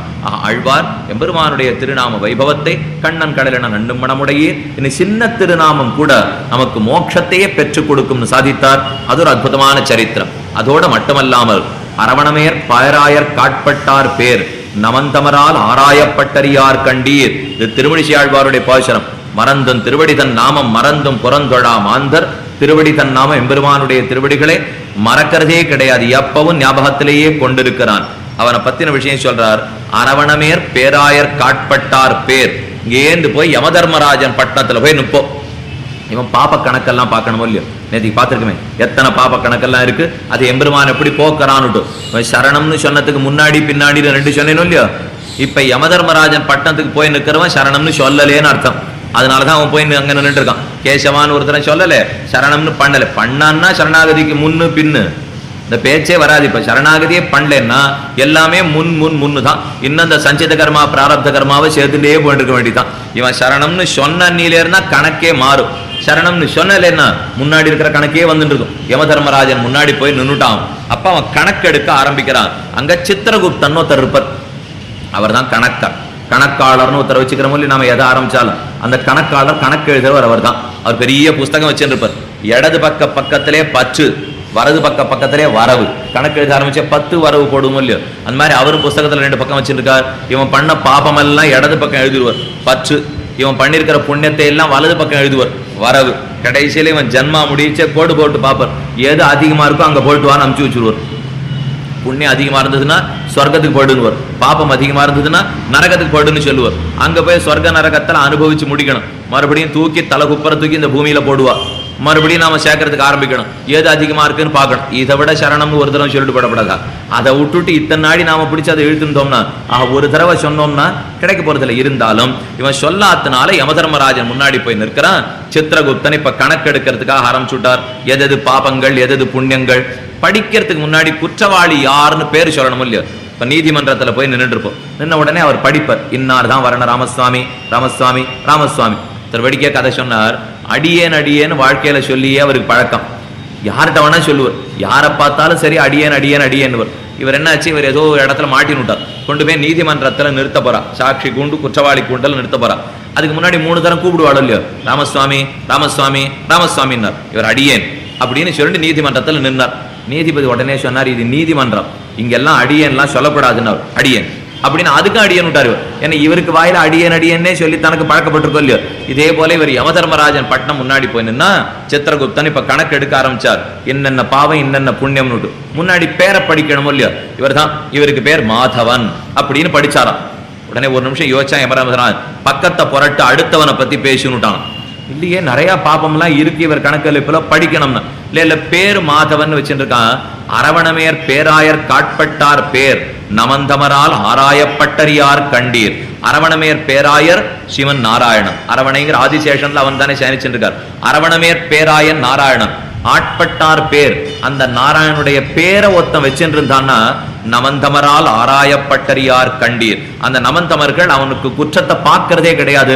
தள்ளு அடுத்த பக்கத்துக்கு போனுடுறான். அப்ப சுவாமி இவர் என்ன பண்றதுன்னா விட்டுடு, திரும்ப பூமண்டலத்துக்கே அமுச்சு விட்டுடு என்ன சொல்லிடுவனா யமதர்மராஜன் கட்டமே படுத்தாமல். ஆக அந்த எம்பெருமானுடைய பேரை புரிஞ்சுண்டு அதன்படி நான் நடக்கணும்னு சொல்லல. இப்போ அவன் பேரை வச்சுட்டு இருந்தாலே பாவத்தை பார்க்கறது இல்லை. அப்பனா பேரை சொன்னா எத்தனை பேர் கிடைக்கும். நாம அவனுடைய பேரை வச்சுட்டே இத்தனை குற்றங்கள் புரிந்தாலும் குற்றக்கணக்கு பார்க்கறது இல்லைன்னா அந்த பேரையே நாம நினைச்சு தெரிஞ்சுட்டு ஓதினோம்னா கண்டிப்பா நம்முடைய கணக்கு பார்க்கப்பட போவதில்லை. ஆழ்வார் இதைத்தான் திருவங்கி ஆழ்வாரும் பாசுரத்துல சொன்னார். நம்மாழ்வாரும் தெரிவித்தார். ஊர்பல புக்கும் புகாதும். ஊர்பல உன்னுடைய பேரை பத்தி நான் சொல்ல ஆரம்பித்தேன். ஊர்பல புக்கும் புகாதும் எம்பெருமானுடைய திருநாமங்களை சொல்லிட்டு ஊரா போறதுக்கு காணுமா என் செவிப்பார் மனுஷரே. அப்படி இல்லாம இருந்த இடத்துல நீ உருட்டுறதுக்கு ஆரம்பிச்சான்னா லாபமே கிடையாதுன்னு சொல்லிட்டார். யமதர்மராஜனால கணக்கு பண்ண கூடாதுன்னா எம்பெருமானுடைய திருப்பெயர்களை சொல்ல வேண்டும். அதே போல மோட்சானந்தம் ரொம்ப சுலபமாக கிட்டணும்னா எம்பெருமானுடைய திருப்பெயர்களை சொல்ல வேண்டும் என்கிற வழியை இந்த இடத்துல நாம பார்த்தோம். அதுக்கு மேலதான் ஒரு முக்கியமான அபிப்பிராயத்தை சாதிக்கிறார். இனி மேலே நாம நேத்திலேந்து எது வரைக்கும் கேள்விகளை பார்த்துன்னு வந்திருக்குமோ மேற்கொண்டு அந்த கேள்விகளையும் தொடர்ந்து பார்க்கணும் இல்லையோ. கிமேகம் தெய்வதம் லோகே கிம்பாப்பேகம் பராயணம் ஸ்துவந்த கம் கமர்ச்சந்த பிராப்னுயுர் மாதவா சுபம் கோதர்ம சர்வதர்மாணாம் பவத பரமோமதா கிம் ஜபன் முச்சதே ஜந்துர் ஜன்ம சம்சார பந்தனாத். 6 கேள்விகளை பத்தி முதல்ல பார்த்துட்டோம். கேள்வி எதை பத்தி? கிமேகம் தெய்வதம் லோகே, ஒரே தெய்வம், தனிமா தெய்வம் எது, எது தெய்வம்? அடுத்தது கிம்வாப்பேகம் பராயணம், அடைய வேண்டிய இடம் எது, கடைசி புகழ் எது, போய் பண்ண வேண்டியது என்ன? 2வது கேள்வி. அதுக்கு மேல 4 கேள்வி கேட்டார். சுவந்தக்கம் கமர்ச்சந்தா பிராப்னுயுர் மானவா சுபம் கோதர்ம சர்வதர்மாணாம் பவத பரமோமதா கிம் ஜபன் முச்சதே ஜந்துர் ஜன்ம சம்சார பந்தனாத். 4 உபாயத்தை பத்தின கேள்வி விடாம முதல் நாள்லேருந்து சொல்லி வந்திருக்கேன். உபாயம்னா அவன் அடையறதுக்கு வழி, உபேயம்னா அவன் அடைஞ்சு நாம பண்ற கைங்கரியங்கள். இப்ப பராயணம்னு சொல்றது யார அடையணும்னு கேட்கிறார்கள், எது தெய்வம்னு கேட்டுக்கிறோம். இந்த 5 கேள்வி ரொம்ப முக்கியம் நம்முடைய சம்பிரதாயத்திலே. அதாவது மிக்க இறை நிலையம், மெய்யாம் உயிர் நிலையம், தக்க நெறியும், தடையாகி தொக்கியலும் ஊழ்வினையும் வாழ்வினையும், ஓதும் குறுகையர்கோன் யாழினிசை வேதத்தியல். 5 விஷயம் எல்லாரும் தெரிஞ்சுக்கணும். பரமாத்மஸ்வரூபம் என்ன, ஜீவாத்மஸ்வரூபம் என்ன, உபாயஸ்வரூபம் என்ன, உபேயஸ்வரூபம் என்ன, விரோதி ஸ்வரூபம் என்ன. சுலபமா தமிழ்ல சொல்றேன் புரிஞ்சுக்கிறதுக்காக. பரமாத்மா எப்படிப்பட்டவன், அடுத்து ஜீவாத்மா எப்படிப்பட்டவன், 3வது அவனை இவன் அடையறதுக்கு வழி என்ன, 4வது அடைந்து என்ன அனுபவிக்க போகிறான், 5வது இத்தனை நாள் அடையாம எது தடுத்துண்டது. இந்த 5 தான் ரொம்ப முக்கியம். எந்த விஷயமா இருந்தாலும் இந்த 5 கேள்விக்கு பதிலே சொல்லி ஆகணும். இப்ப நான் இப்ப இங்கேருந்து கிளம்பி ஒருத்தர் இடத்துக்கு போய் ஆகணும். இப்ப பரமாத்மா ஸ்வரூபம் எது, எதுக்கு தெரிஞ்சுக்க போறோம்? நாம போய் அடைய போறது அவனைத்தானே, அவனை பத்தி தெரிஞ்சுக்கணும். ஜீவாத்ம ஸ்வரூபம் நாம யாருன்னு தெரிஞ்சுட்டாதான் அடையறதுல ஆசையே வரும். அதனால ஜீவாத்ம ஸ்வரூபம் தெரிஞ்சுக்கணும். நம்மையே நாம தெரிஞ்சுக்கலைன்னா பரமாத்மாவை தெரிஞ்சுக்க போறதே கிடையாது. அதனால முதல்ல நம்ம பத்தி தெரிஞ்சுக்கணும், அப்புறம் நமக்கு உரியவனான பரமாத்மாவை தெரிஞ்சுக்கணும். 3வது அவனையும் தெரிஞ்சுட்டேன், என்னையும் தெரிஞ்சுட்டேன், இப்ப அடையறதுக்கு வழி என்னன்னு தெரிஞ்சுக்கிற ஆசை, அந்த வழிக்கு உபாயம்னு பேர். 4வது சரி வழியும் தெரிஞ்சு படிச்சு சுவாமி போய் என்ன பண்ணணும்னு பெருமை தெரிஞ்சாத்தானே அந்த இடத்துக்கு நான் போவேன். இப்போ அந்த இடத்தோட பெருமை, பண்ண போற கைங்கரத்தோட பெருமையும் தெரிஞ்சுக்கிறோம். கடைசியா கேட்டார் ஒருத்தர், எல்லாம் சரி சுவாமி, இந்த உபாயம் ரொம்ப நாளா இருக்கு, உபாயம் ரொம்ப நாளா இருக்கு, இத்தனை நாளையே போய் சேர்ந்திருக்கலாமேன்னு கேட்டார். ஐயோ அதுக்கு தான் தடங்கள் நிறைய இருக்கு. அகங்காரம், மமகாரம், காமம், குரோதம், லோபம், மோகம், மதம், மாத்சர்யம். 8 பேர் பலிஷ்டர்கள். இந்த 8 பேர் பகைவர்கள் என்னால தாண்டி போட முடியுமா? இவர்களைத்தான் விரோதி விரோதின்னு சொல்லுவோம். பிராப்திய பிரம்மணோ ரூபம் பிராப்துஷ்ச பிரத்யகாத்மனா பிராப்திபாயம் பலம் பிராப்தே தராப்பிராப்தி விரோதிச்ச வதந்தி சகலா வேதாக சேதிகாச புராணக்காக முனையச்ச மகாத்மானா. 5 விஷயத்தை கண்டிப்பா தெரிஞ்சுட்டாகணும். இப்ப இந்த இடத்துக்கு உபன்யாசத்துக்கு வந்திருக்கேன், நான் வரேன்னு முதல்ல தெரிஞ்சுக்கணும் இல்லையோ. நான் வந்துதானே உபன்யாசம் பண்ண போறேன். அப்ப நாருன்னு கேட்டா நான் உபன்யாசகன் கிளம்பணும். எங்க போய் சேரணும்னு கேட்டேன். முதல்ல ஜீவாத்ம ஸ்வரூபம் என்ன பத்தி ஆயிடுது உபன்யாசகர். அடுத்து எங்க போகணும்னு கேட்டேன். அயோத்தியா மண்டபம் பரமாத்ம ஸ்வரூபம். ஏன்னா எங்க போகணும்னு கேட்டா யாரை தெரிஞ்சுக்கணும்னு ஒருத்தரை சொல்லணும் இல்லையோ. அயோத்தியா மண்டபம். சரி என்னத்துக்காக போறீர்? அதான் பராயணம். போய் ஏதோ நான் பண்ண போறேன்னு இல்லையோ. அந்த பராயணம் என்னத்துக்காகன்னு கேட்டா உபன்யாசம் பண்றதுக்குன்னு சொல்லிடுவேன். அதே போல பரமதத்துல என்னத்துக்குன்னு கேட்டா கைங்கரியம் பண்றதுக்குன்னு சொல்லிடுவேன். அடுத்தா 3வது கேள்வி, வாஸ்தவம் எந்த வழியா போறீர்னு கேட்டோம். அதான் உபாய ஸ்வரூபம். எந்த வழின்னு உடனே இப்பதான் நான் ஜாகிரதை ஆயிட்டேன் சுவாமி. மத்த 3 கேட்ட உடனே பதில் சொன்னேன். நான் தான் அடைய போறேன், அயோத்தியா மண்டபத்தை தான் அடைய போறேன், உபன்யாசம் பண்ண தான் அடைய போறேன். ஆனா நீர் வழின்னு ஒண்ணு கேட்டிருப்பாரோ அதான் சுவாமி போரும் இருக்கு.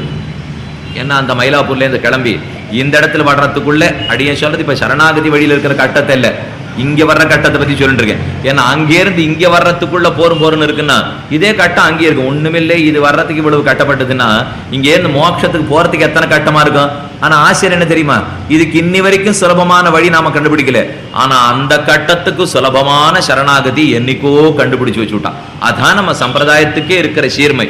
நேற்றுக்கு பார்த்தோம் இல்லையா, சரணம்னு சொல்றதுன்னா எவ்வளவு சுலபமான ஒரு யானை நாம அதன் பேர்ல ஏத்தி விடுறோமா அல்லது அதுவா துதிக்கியால சுத்தி தம் பேர்ல ஏத்தி விடுறதா? இப்படிங்கிறது சரணாகத்துல இருக்கிற வாசி பார்த்தோம் இல்லையோ. பக்தி கர்ம ஞானத்தை விட சரணாகதிக்கு இருக்கிற சுலபமான விஷயத்தையும் பார்த்தோம். வழி என்னன்னு கேட்டா எந்த வண்டியில வரேனோ, எந்த வழியில வரேனோ, பாலத்துல இறங்கி வரேனோ, பாலத்துல ஏறாத வரேனோ, 1000 வழி இருக்கும் இல்லையா, அதெல்லாத்தையும் உபாயம்னு சொல்லலாம். கடைசியா ஒருத்தர் கேட்டார், சாமி இப்ப 5 நாளா வந்துட்டு இருக்கீர், வாஸ்தவம் தான், ஏன் இத்தனை நாளா அடைய முடியலேன்னு கேட்டான். ஒண்ணுமில்லை, ராம சமாஜத்துல கூப்பிடலே வரலன்னு விட்டேன். இதான் எனக்கு இப்போ ஏதோ விரோதி ஒண்ணு குறுக்க இருக்கணும் இல்லையா, கூப்பிடலேன்னு விளையாட்டுக்காக சொன்னேன், புரிஞ்சுக்கிறதுக்காக. அவளை கூப்பிட்டு தான் இருந்தா வந்துட்டு தான் இருந்தோம். எதுக்கு இப்ப விரோதி எது? இப்போ நம்மால அடைய முடியாத எதோ தடுக்கிறது இல்லையோ அதைத்தான் விரோதின்னு சொல்றோம். ஆக நாம் போனோம், அயோத்தியா மண்டபத்துக்கு போனோம், உபன்யாசம் பண்றதுக்காக போனோம், ஏதோ ஒரு வழியை தேர்ந்தெடுத்து போனோம். போகாம இத்தனை நாள் ஏதோ தடுத்துந்தது. இந்த 5 விஷயம் யாரா இருந்தாலும் பதில் சொல்லணும் இல்லையோ, அதைத்தான் ஜீவாத்மஸ்வரூபம். நான் தானே போறேன், ஜீவாத்மஸ்வரூபம். யாரை போய் அடைய போறேன்? பரமாத்மஸ்வரூபம். எதன் வழியா அடைய போறேன்? சரி, கர்மயோகமோ ஞான யோகமோ பக்தி யோகமோ அடைஞ்சு என்ன பண்ண போறேன்? கைங்கரியம் பண்ண போறேன். ஏன் அடைய முடியல இத்தனை நாளும்? அகங்காரம் மமகாரம் தடுத்துந்தது, அதனால என்னால் அடைய முடியல. 5 விஷயமும் தெரியறது இல்லையோ, இந்த 5 அர்த்தங்கள் புரிந்தவனுக்கு தான் மேற்கொண்டு எதுவுமே தெரியும். அதனாலதான் முதல்ல இதை பத்தி கேட்டுட்டார் பீஷ்மாச்சாரியரே. யுதிஷ்டிரர் கிமேகம் தெய்வதம் லோகே கிம்பாப்பேகம் பராயணம் ஸ்துவந்தக்கம் கமர்ச்சந்தா பிராப்னுயுர் மானவா சுபம். முதல் 4 கேள்விகளுக்கு உண்டான அர்த்தத்தை நாம் இப்ப பார்த்துட்டோம். அதுக்கப்புறம் பராயணம் எது? பகவான் தான் பராயணம், அவனைத்தான் அடைய வேண்டும். அவன் திருவடிகளுக்கு கைங்கரியம் தான் பராயணம்ங்கிறதே நேத்தி கடைசியா பவித்ராணாம் பவித்ரம் யோ மங்களானாம் ச மங்களம் அது வரைக்கும் பார்த்துட்டோம். சரணாகதின்னு பார்த்தமே, அதுக்கு சுலபமா புரியறதுக்காக சொல்றேன். ஏந்து புகை வண்டி நிலையத்துக்கு போறோம் இல்லையோ, வண்டி ஏறி போகணுங்கிறதுக்காக போவோம். அப்ப நம்ம சாமான் சட்டை தூக்குறதுக்கு நம்மளால முடியாது. அதனால அதுக்கு கூலி தூக்கிட்டு போறவாள்லாம் இருக்காளோ இல்லையோ, அவளை கூப்பிட்ட உடனே அவர் என்ன பண்ணார்? தலையில தூக்கின்னு போறதுக்கு 2-3 பொட்டியா இருந்தா தூக்கின்னு போவார். இல்லை, என்கிட்ட 10 பொட்டி இருக்கு, ரொம்ப கட்டம் தூக்குறது. அதனால அவர் அதுக்குன்னு ஒரு தள்ளு வண்டி வச்சுருக்காரு. அந்த வண்டி அங்கேருந்து தள்ளிட்டு வருவார். அந்த வண்டியில தூக்கி என் பொட்டி, என் ஷெட்டி, என் சாப்பான் எல்லாத்தையும் தூக்கி வச்சிருவார். வச்சிரு உடனே அழக்கா தள்ளிட்டு வருவார், வண்டியில ஏத்தி விடுவார், கூலியை வாங்கிட்டு அவர் போடுவார். இதுல ஆசை என்னன்னா, இந்த பொட்டி அத்தனை என்னது, வண்டி அவருது, தள்ளின்னு வந்தவர் அவர். இப்போ தள்ளின்னு வந்துட்டு கூலி அவர் வாங்கிட்டு போயிட்டார்.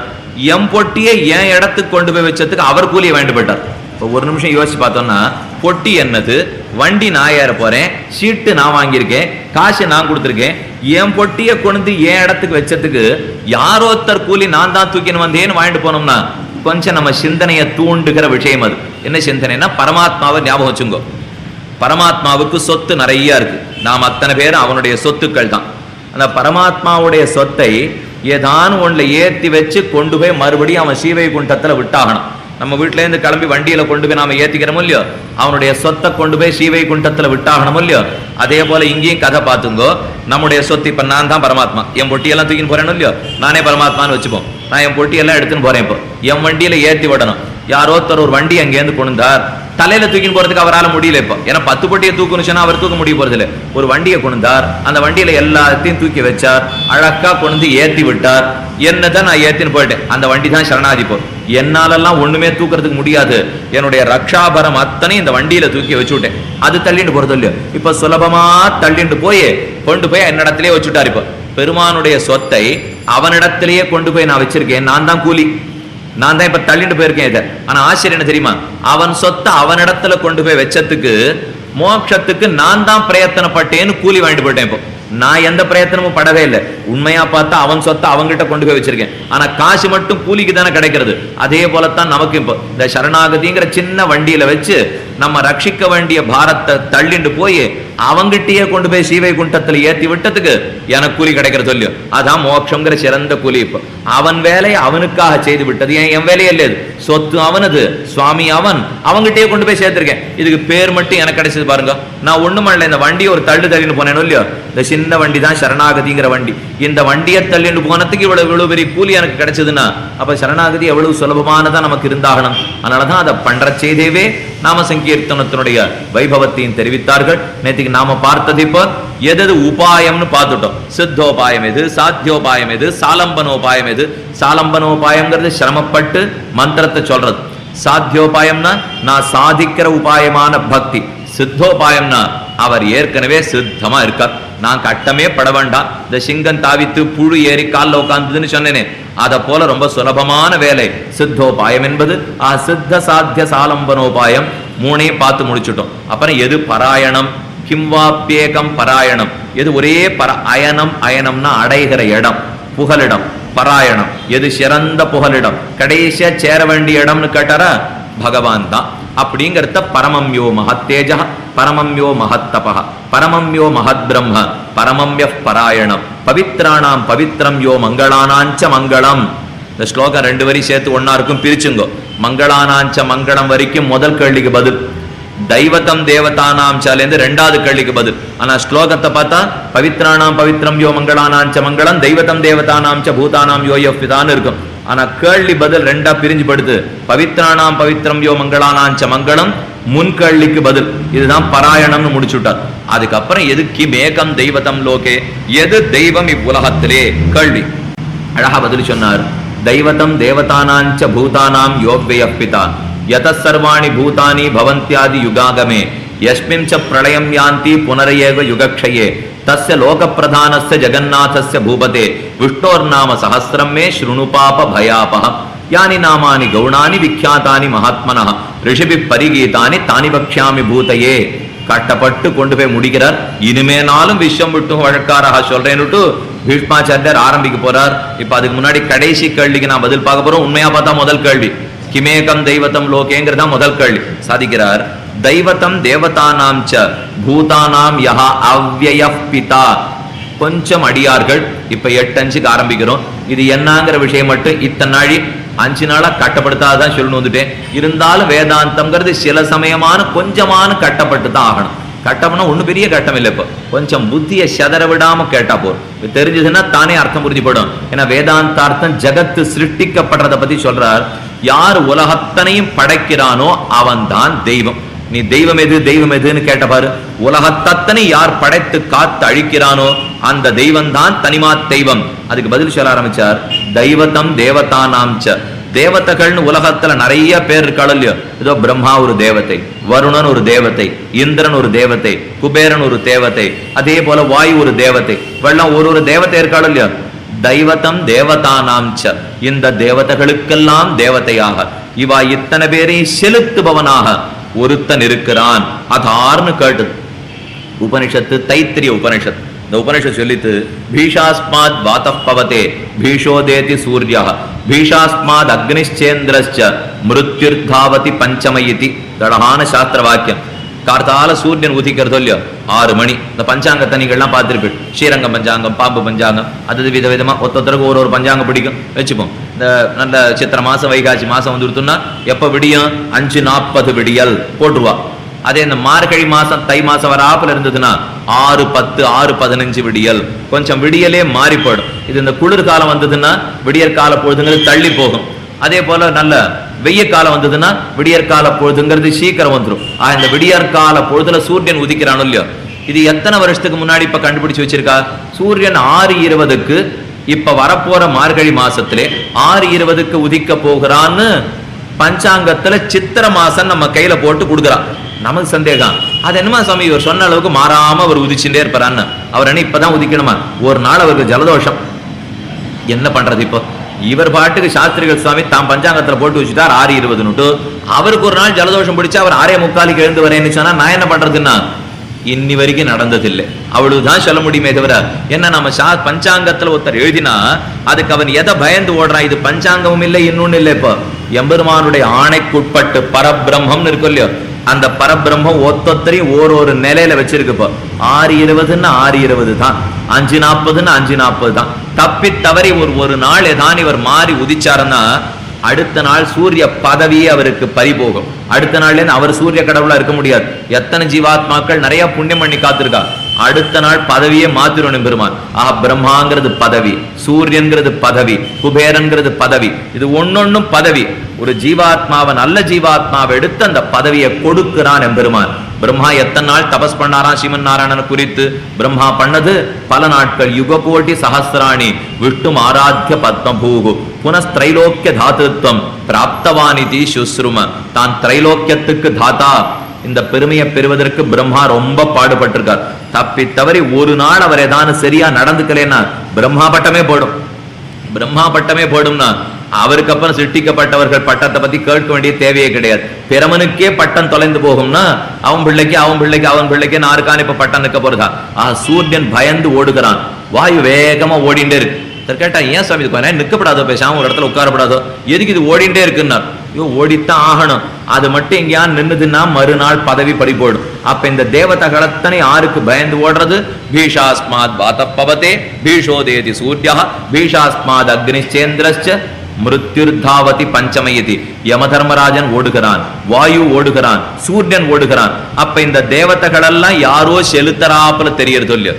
தேவதைகள்லாம் இப்ப தாங்கள் ஓடிட்டு இருக்காள்னா தாங்களே ஒண்ணு முழு முதல் கடவுள் கிடையவே கிடையாது. இந்த சூரியனுக்கு மேல ஒத்த அனுப்பான், வாயுக்கு மேல ஒத்த அனுப்பான், அக்னிக்கு மேல ஒத்த அனுப்பான். இவ ஒத்தருக்கு மேம்பட்ட தெய்வம் உண்டு.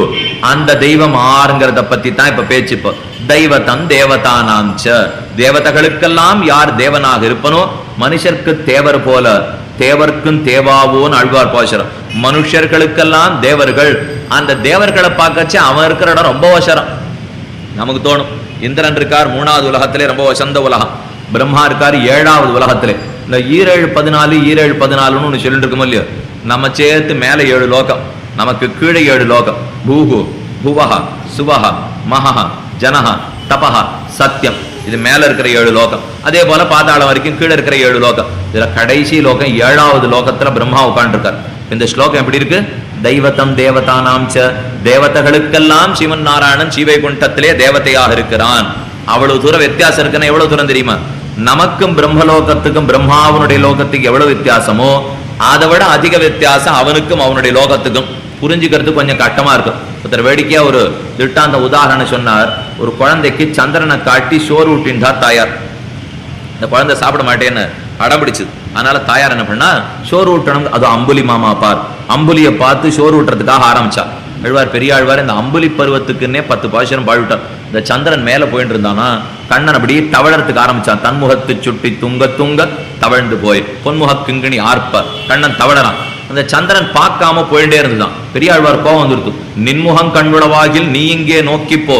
ஏ சந்திரனே, உன் முகத்துல கண் இருக்கிறது உண்மையா இருந்ததுன்னா நின்னு பார்த்துட்டு போய் என் பிள்ளைய தவழ்ந்து இருக்கான் கண்ணன், பார்க்காத நீ நகரையாவது நீ நில்லு.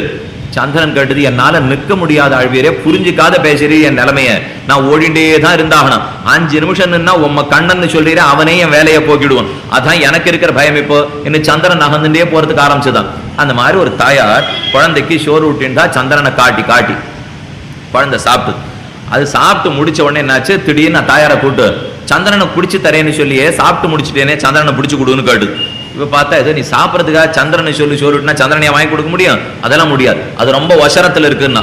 இந்த குழந்தை கொஞ்சம் சூட்டிக்கையான குழந்தை. அது என்ன பண்ணிட்டு, இவர் தகப்பனார் பாத்திரம் இறக்கிறதுக்காக பரன் மேலே ஏறி உட்கார்ந்தார். ஏதோ பெரிய பாத்திரம் இறக்கணும் ததியாராதனத்துக்கு, அவர் பரன் மேல உட்கார்ந்தார். அது ஒரு 10 அடி வசரத்துல இருந்தது இல்லையா. இந்த குழந்தை கேட்டு தாயாரை பார்த்து, நீ ரொம்ப வசரத்துல இருக்கு, சந்திரனை பிடிக்க முடியாதுன்னு அப்பா தான் மேலே ஏறி உட்காந்துருக்காரு, அவரை எடுத்து கொடுக்க சொல்லேன்னு. அவர் ரொம்ப வசரத்துல இருக்கிறதா குழந்தைக்கு என்ன? இப்போ நம்ம விட அவர் ரொம்ப வசரத்துல இருக்காரு இல்லையா, அவரை எடுத்து கொடுக்கலன்னு சொல்லி தாயார் சிரிச்சா. ஐயோ, சந்திரனை பார்க்கச்சே நாம இருக்கிற இடமும் அதே தான், பரன் மேல இருக்கிற இடமும் அதே தான். நமக்கு பரன் வசரத்துல இருக்கலாம், சந்திரனை பார்க்கச்சே பரனும் அதே தான், நாமும் அதே தான். புரிஞ்சுக்கிறோம் இல்லையோ? அதே போல நமக்கு பிரம்மா வசரத்துல இருக்கலாம், ஆனா பரமபதத்தை பார்க்கச்சே பிரம்மா இருக்கிற இடம் அதே தான், நாம இருக்கிற இடம் அதே தான். என்ன தேவாக ந முனையா நச்சாகம் நச்ச சங்கரஹ ஜானந்தி பரமேசஸ்ய தத்விஷ்ணோ பரமம் பதம். பிரம்மா தம் பிள்ளை சங்கரன் பரமசிவனாரை பார்த்து சொல்றார், யோ பிள்ளாய், நாம ஒருத்தரும் பார்த்தது கிடையாது. என்ன தேவாக, தேவர்கள் பார்த்ததல்லர், முனிவர்கள் பார்த்ததில்லை, நான் பார்த்ததில்லை, நீ பார்த்ததில்லை. ஜானந்தி பரமேசஸ்ய தத்விஷ்ணோ பரமம் பதம். எம்பெருமானுடைய ஸ்ரீமன் நாராயணுடைய ஸ்ரீவைகுண்டத்தை ஆரும் பார்த்ததில்லை. அத்தியற்கானல தீப்தம் தத் சானம் விட்டோர் மகாத்மனா சாஸ்திரம் சொல்றது. அப்பார 100 கோடி சூரியர்கள் எரித்து வைத்தா போல இருக்குமா பரமதம். கிட்டக்கே நெருங்கினது கிடையாது ஆரம். முக்தாத்மா ஒருத்தன் தான் போக முடியும். யார் ஒருத்தன் புண்ணிய பாபங்களை தொலைத்து சரணாகதி பண்ணி பகவான் கைபிடித்து அடைச்சன் போறானோ அவன் மட்டும்தான் உள்ள போக முடியுமே தவிர, நான் தேவன் அசுரங்கிறதுக்காகலாம் ஒருத்தரும் தலை வச்சும் பார்க்கறதுக்கு முடியாது. அவ்வளவு வசந்த ஸ்தானம் அல்லமா ஸ்ரீவைகுண்டம்ங்கிறது. அதை பத்தி தான் இங்க சொல்றது. தெய்வத்தம் தேவதானாம்ச. நாம இந்த தேவதைகளை வசத்தி நினைச்சுட்டு இருக்கலாம், ஆனா அவனை பார்க்கறச்சேதே அத்தனை பேரும் ஒன்றுமே கிடையாது. கண்ணன பெருமான்னு பார்த்தோம்னா கிருஷ்ணன் கண்ணன பெருமான் தான் படைக்கிறான், காக்கிறான், அழிக்கிறான். ஸ்ரீமன் நாராயணுடைய அபராவதாரம் அல்லவா. அதனால சொல்லிட்டு தெய்வத்தம் தேவதானாம்ச, தேவதைகளுக்கெல்லாம் தேவதைன்னு சொல்லிட்டு அப்புறம் சொன்னார், பூதானாம் யோவ்யய பிதா. பூதங்களுக்கெல்லாம் யார்? அவ்யய பிதா. அவ்யய பிதான்னா என்னைக்கு அழியாத பிதான்னு அர்த்தம். ஏன்னா நாம பார்க்கிற பிதாக்கள்லாம் கண்டிப்பா ஒரு நாள் அழியத்தான் போறா. நம்ம தாயார் ஒரு நாள் போகத்தான் போறா, நாம ஒரு நாள் கண்டிப்பா வருத்தப்படத்தான் போறோம். ஆனா என் தாயின் தகப்பனாரும் போயிட்டார்கள்னு வருத்தமே பட வேண்டாத ஒரு தாய் தந்தை மட்டும் உண்டு. மத்த எந்த தாய் தந்தை போனாலும் சரி, இந்த தாயும் தந்தையும் போறதே கிடையாது இல்லையோ. ஸ்ரீமன் நாராயணுடைய என்னைக்கான தந்தை போக போறானா, இல்ல ஸ்ரீதேவி நாச்சியாருங்கிற தாய் என்னைக்கான நம்மளை விட்டுட்டு போறாளா? லட்சுமி தாயாரும் விட்டுட்டு போறது இல்ல, எம்பெருமானும் போறது இல்ல. அப்ப அழவே வேண்டாத ஒரு தாய் தந்தை நமக்கு இருக்கா. மற்ற தாய் தந்தைகளுக்கு ஒரு நாள் இல்லாட்டா ஒரு நாள் அழுதாகணும், இன்னைக்கு இல்லாட்டா நாளை போய்த்தாகணும், இன்னைக்கு இல்லாட்டா நாளை நீ போய்த்தாகணும். ஆனா எம்பெருமான்கிற தந்தையின் தாயும், கண்ணநீர் பாய்ச்ச வேண்டாத தாயின் தந்தையும், அழவே தேவையில்லாத தாய் தந்தையும் இல்லையோ, அதைத்தான் யஹா அவ்வய பிதான்னு சாதித்தார். ஒரு நாள் நம்ம கை நழுவுதல் கிடையாது. பெருமானுக்கு என்னென்னைக்கும் பிதா. பிள்ளலோகாச்சாரியருங்கிற மகாச்சாரியர் பிரபன்ன பரித்ராணம்னு ஒரு புஸ்தகம் எழுதி வச்சார். அதுல சொன்னார், ஈஸ்வரனை ஒழிந்தவர் ரக்ஷகரல்லர் என்னுமிடம் பிரபன்ன பரித்ராணத்திலே சொன்னோம். இது முமுட்சுபடிங்கிற புஸ்தகத்தில் எழுதினார். பகவானை தவிர மத்தாரும் காப்பாற்றுபவனே இருக்க போறதில்லை. காப்பாளன் மெய்ப்பாளன் பல இடத்துல சொல்லிட்டு இருக்கோம். உண்மை நாம தான் சொல்லணும்.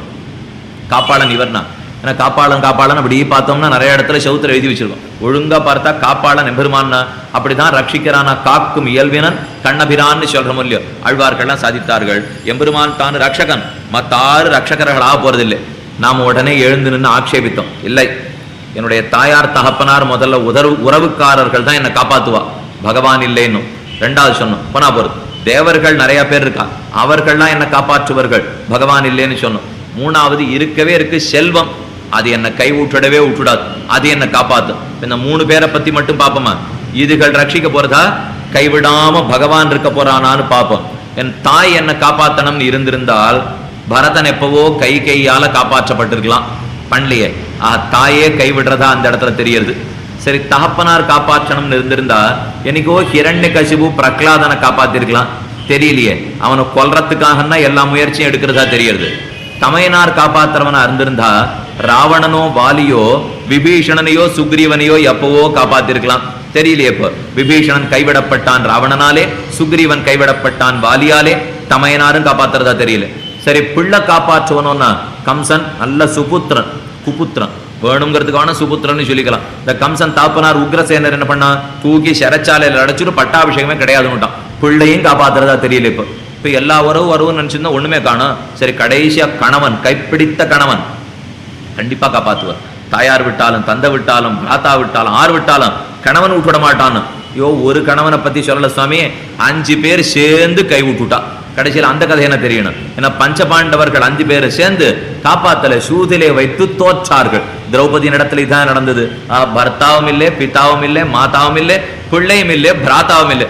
ஒத்த ரட்சிக்க போறது கிடையாது. பின்னாரு இந்த ஒத்தரால கைவிடப்பட்ட அத்தனை பேரையும் எம்பெருமானோ ரட்சித்தான். தாயால கைவிடப்பட்ட பரதன் ராமன் காத்தான், தந்தையால கைவிடப்பட்ட பிரகலாதன் நரசிம்ம பெருமான் காத்தான், பர்த்தாவால கைவிடப்பட்ட திரௌபதி கண்ணன் பெருமான் காத்தான், பிள்ளையால கைவிடப்பட்ட உக்ரசேனன் கண்ணன் மறுபடியும் பட்டத்திலே அமர்த்தினான். இன்னென்ன கதை சொல்லணும் இப்போ? இந்த கதைகளை பார்த்தாலே தெரிஞ்சுடலாம், ஈஸ்வரன் ஒருத்தன் தான் உறவுக்காரனை தவிர மற்ற பேர்லாம் வருவா வரவுன்னு சொல்லிட்டு அழ்வார் சொன்னா ரொம்ப சுலபமா, பொருள் கை உண்டாய் செல்லக்காணில் போற்றி என்று எழுவர். உன் கையில 4 காசை காட்டு, அத்தனை பேரும் உன் வரவுன்னு ஒன்னார். அது வரைக்கும் நம்ம கையில காசு இல்லைன்னா வரவுன்னு சொல்லிக்கவே மாட்டான். ஏன்னா நம்ம கடன் வாங்கியிருப்போம், கடனாளி திரும்ப கேட்கறதுக்கு வந்தா வரவுக்காரால் ஆறுன்னா முதல்ல தேடுறதுக்கு ஆரம்பிப்பான். அவள்கிட்ட போய் கேளு, இவாள்கிட்ட போய் கேளு. அவரை அந்த மாதிரி ஒரு சுவாமி பேரே நான் கேள்வியே பட்டது கிடையாதே அப்படின்னு விடுவான். அப்ப இருந்த உறவுக்காரலாம் அதே 4 காசு கைக்கு வரட்டும், பொருள் கை உண்டாய் செல்லக்காணில் போற்றி என்றெடுவர். நான் தேவரீருடைய நாத்தனாரனுடைய அத்த பிள்ளைக்கு ஒற்படி சொல்லிட்டு வந்துருவான். என்ன சுவாமி இத்தனை நாளி உறவே இல்லைன்னு சொன்னீரேன்னு கேட்டா, அப்படின்னு ஒரு உறவே வர முடியாதா இருக்கு. அது ஆணு பெண்ணு எல்லாமே தப்பா இருக்கும். வேணும்னு இந்த மாதிரி சொல்லணும் வந்து. இப்ப என்ன காரணம்? பொருள் கை உண்டாய் செல்லக்காணில்.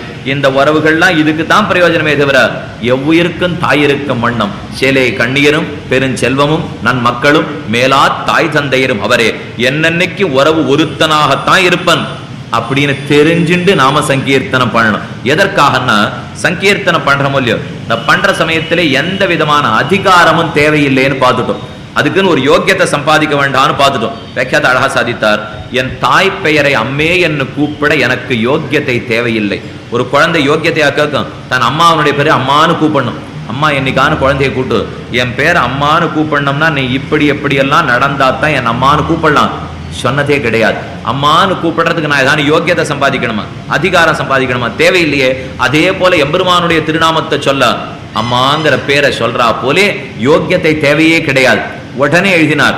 அப்ப அவன் அம்மாவா இருக்கணுமேன்னு கேட்டார். அதுக்கு தான் அவ்யய பிதா. எதுக்கு பூதானாம் யோவ்யய பிதான்னு சொல்றாருன்னா, என்னென்றைக்கும் தாய்.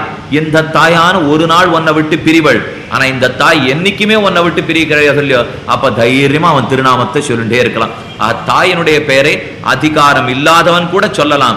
அதே போல தாயின் தந்தையுமான எம்பெருமான் திருப்பெயரை ஆரும் சொல்லலாம்ங்கிறதுக்காக உறவு அவன் மட்டும்தான். பிராதா மாதா பிதா பிராதா சரணம் நிவாசா சுகிருத்து கதிகி நாராயணா, எல்லாம் நாராயணன் காட்டுறதுக்கு தான் இங்க அபிப்பிராயம். இப்போ பூதானாம் யோவ்யய பிதா, பிதான்னு அவனை மட்டும் ஒத்துக்கணும். லக்ஷ்மணன் 3 பேரை சேர்ந்து குஹப்பெருமான் ஓடத்துல கொண்டு போய் உட்காத்தி வச்சான். ராமனையும் சீதையும் லக்ஷ்மணனையும் இக்கரையிலேருந்து அக்கறைக்கு கொண்டு போய் விட்டாகணும். சுமந்திரன் விட பெத்துண்டு இப்ப நாட்டுக்கு திரும்பி போறான். சுமந்திரன் தான் தேர் ஓட்டி அவளுக்கெல்லாம் திரும்ப போகணும். நேர ராமங்கிட்ட போனா தாப்பனாருக்கு என்ன சொல்லணும்னா, என்ன சொல்ல போறேன், ஜாகிரதையா பாத்துக்கோ சுமந்திரா, 14 வருஷம் சீக்கிரம் வந்துடுறேன், ஜாகிரதையா பாத்துக்கோன்னு. அடுத்து சீதை இடத்துல வந்து சுமந்திரன் கேட்டான், மாமனாருக்கு என்ன செய்தி சொல்லணும்னு. சீதைக்கு ஒரே வருத்தம், பாவம். என்ன நம்ம பிறந்த இடம் என்ன, புகுந்த இடம் என்ன, உட்காண்டிருக்கிற இடம் என்ன. எங்கேயோ ஜனக மன்னவனுடைய புதல்வியா பிறந்து அங்க பட்ட எத்தனை பட்டாட்டோபம் அவளுக்கு.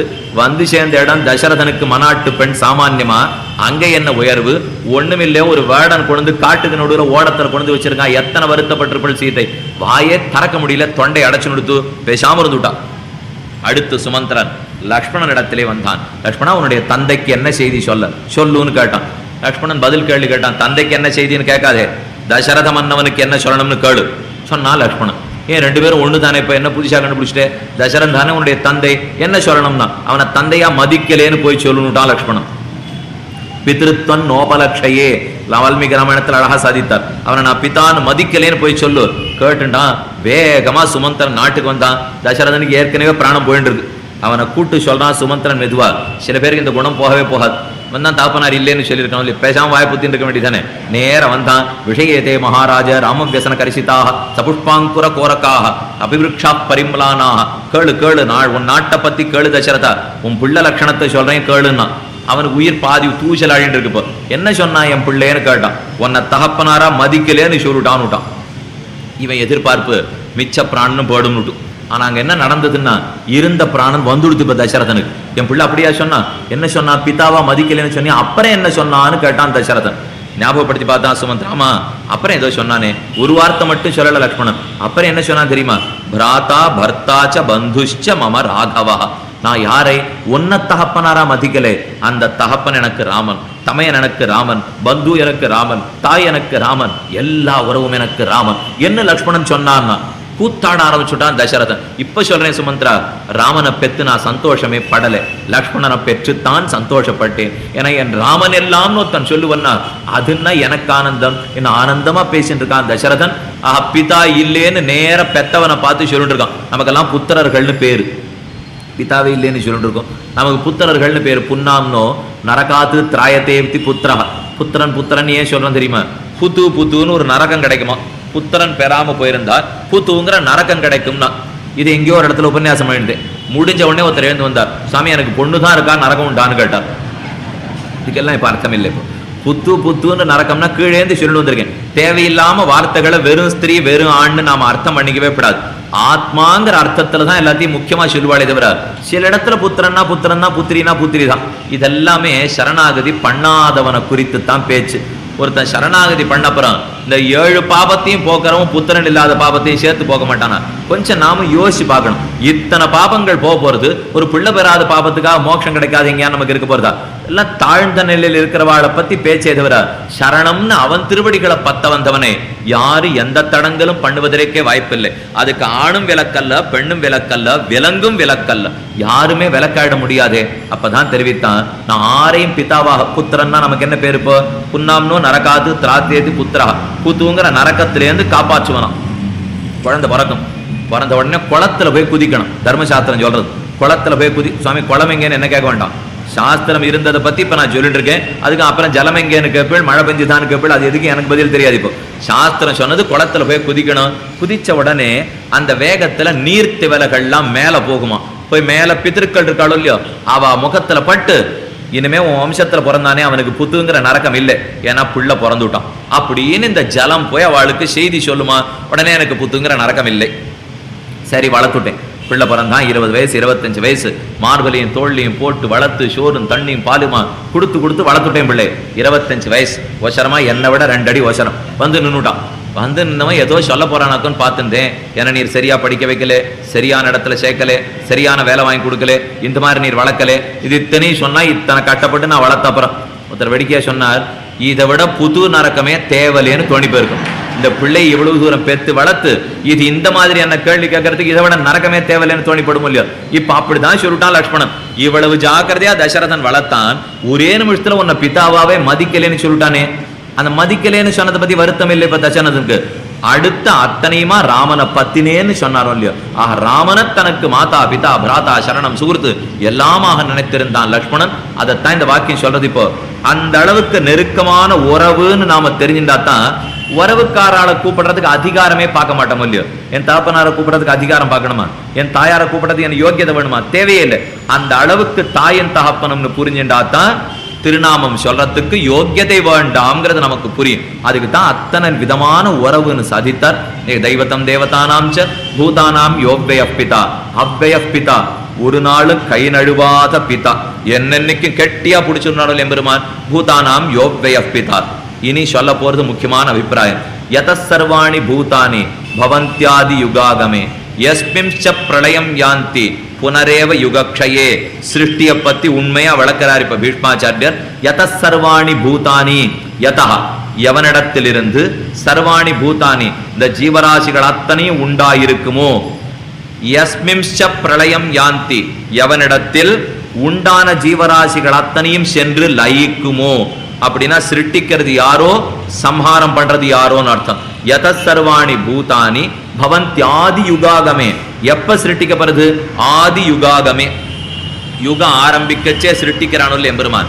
சிருஷ்டிங்கிறது பகவான் இந்த உலகத்தை மாத்துகிற பிரகாரம். எதுக்காக சிருஷ்டிக்கிறான்னு பார்த்தோம்னா, இது முதல்ல எல்லாம் ஒரே கூலமா கிடக்கும். அது அத்தனையும் நாம ரூப வித்தியாசம் கொடுப்பேன். இன்னென்னது இன்னென்ன பேர், இன்னென்னது இன்னென்ன ரூபம் அப்படிங்கிறதுலாம் சிருஷ்டி காலத்துலதான் வரும். பழைய பிரளய காலம் இருக்கும் இல்லையோ, அப்ப ஒரு வித்தியாசம் கிடையாது. நீங்களோ நாங்களோ அது இது ஒண்ணு வித்தியாசம் இருக்காது. மொத்தமும் சேர்த்து ஒரே மாதிரி பிரம்மத்தனத்துல ஒட்டிண்டே கிடக்கும். ஆதி ஆரம்பிக்கும். 4 வித பிரளயம் உண்டு. பிரளயம்னு பாக்குறோம் இல்லையோ, 4 விதமான பிரளயம் சொல்லுவா. நித்திய பிரளயம், அன்னன்னைக்கு பிராணம் போறது புதுசா பிறக்கிறாளோ இல்லையோ, அதுக்கு நித்திய பிரளயம்னு பேர்.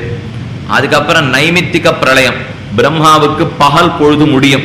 1000 சதுர்யுகம் முடிஞ்சதுன்னா பிரம்மாவுக்கு ஒரு பகல் முடியும். அந்த பிரம்மாவோட பகல் முடிஞ்சு படுத்துனா பூஹு புவஹா சுவஹா முதல் 3 லோகமா அழிஞ்சு படும். இப்ப பிரம்மாவுக்கு என்ன நடக்கிறதுன்னா உடனே பதில் சொல்லணும், பகல் நடக்கிறதுன்னு. ஏன்னா நாம பூஹுல இருக்கோமோ இல்லையோ, நாம இருக்கோம்னா அவருக்கு பகல்னு அர்த்தம். நாம இருக்க மாட்டோம், அவருக்கு ராத்திரி வந்துருத்தோம்னா. ஆக 3 உலகம் அழிஞ்சு படுத்துனா பிரம்மாவுக்கு ராத்திரின்னு அர்த்தம். மறுபடியும் ஒரு தடவை அவருக்கு பகல் வந்தா படைக்க போறாரா, அதுக்கு நைமித்திக பிரளயம்னு பேர். நிமித்தம்னா ஒரு காரணம். பிரம்மாவுக்கு பகல்னு முடிஞ்ச காரணத்தால பிரளயம் ஏற்பட்ட சொல்லியோ, அது நைமித்திக பிரளயம். நித்திய பிரளயம் அன்னன்னைக்கு பிராணம் போயிட்டு அன்னன்னைக்கு பிறக்கிறது நித்திய பிரளயம். 3வது பிரளயம் இருக்கு, பிராகிருத பிரளயம்.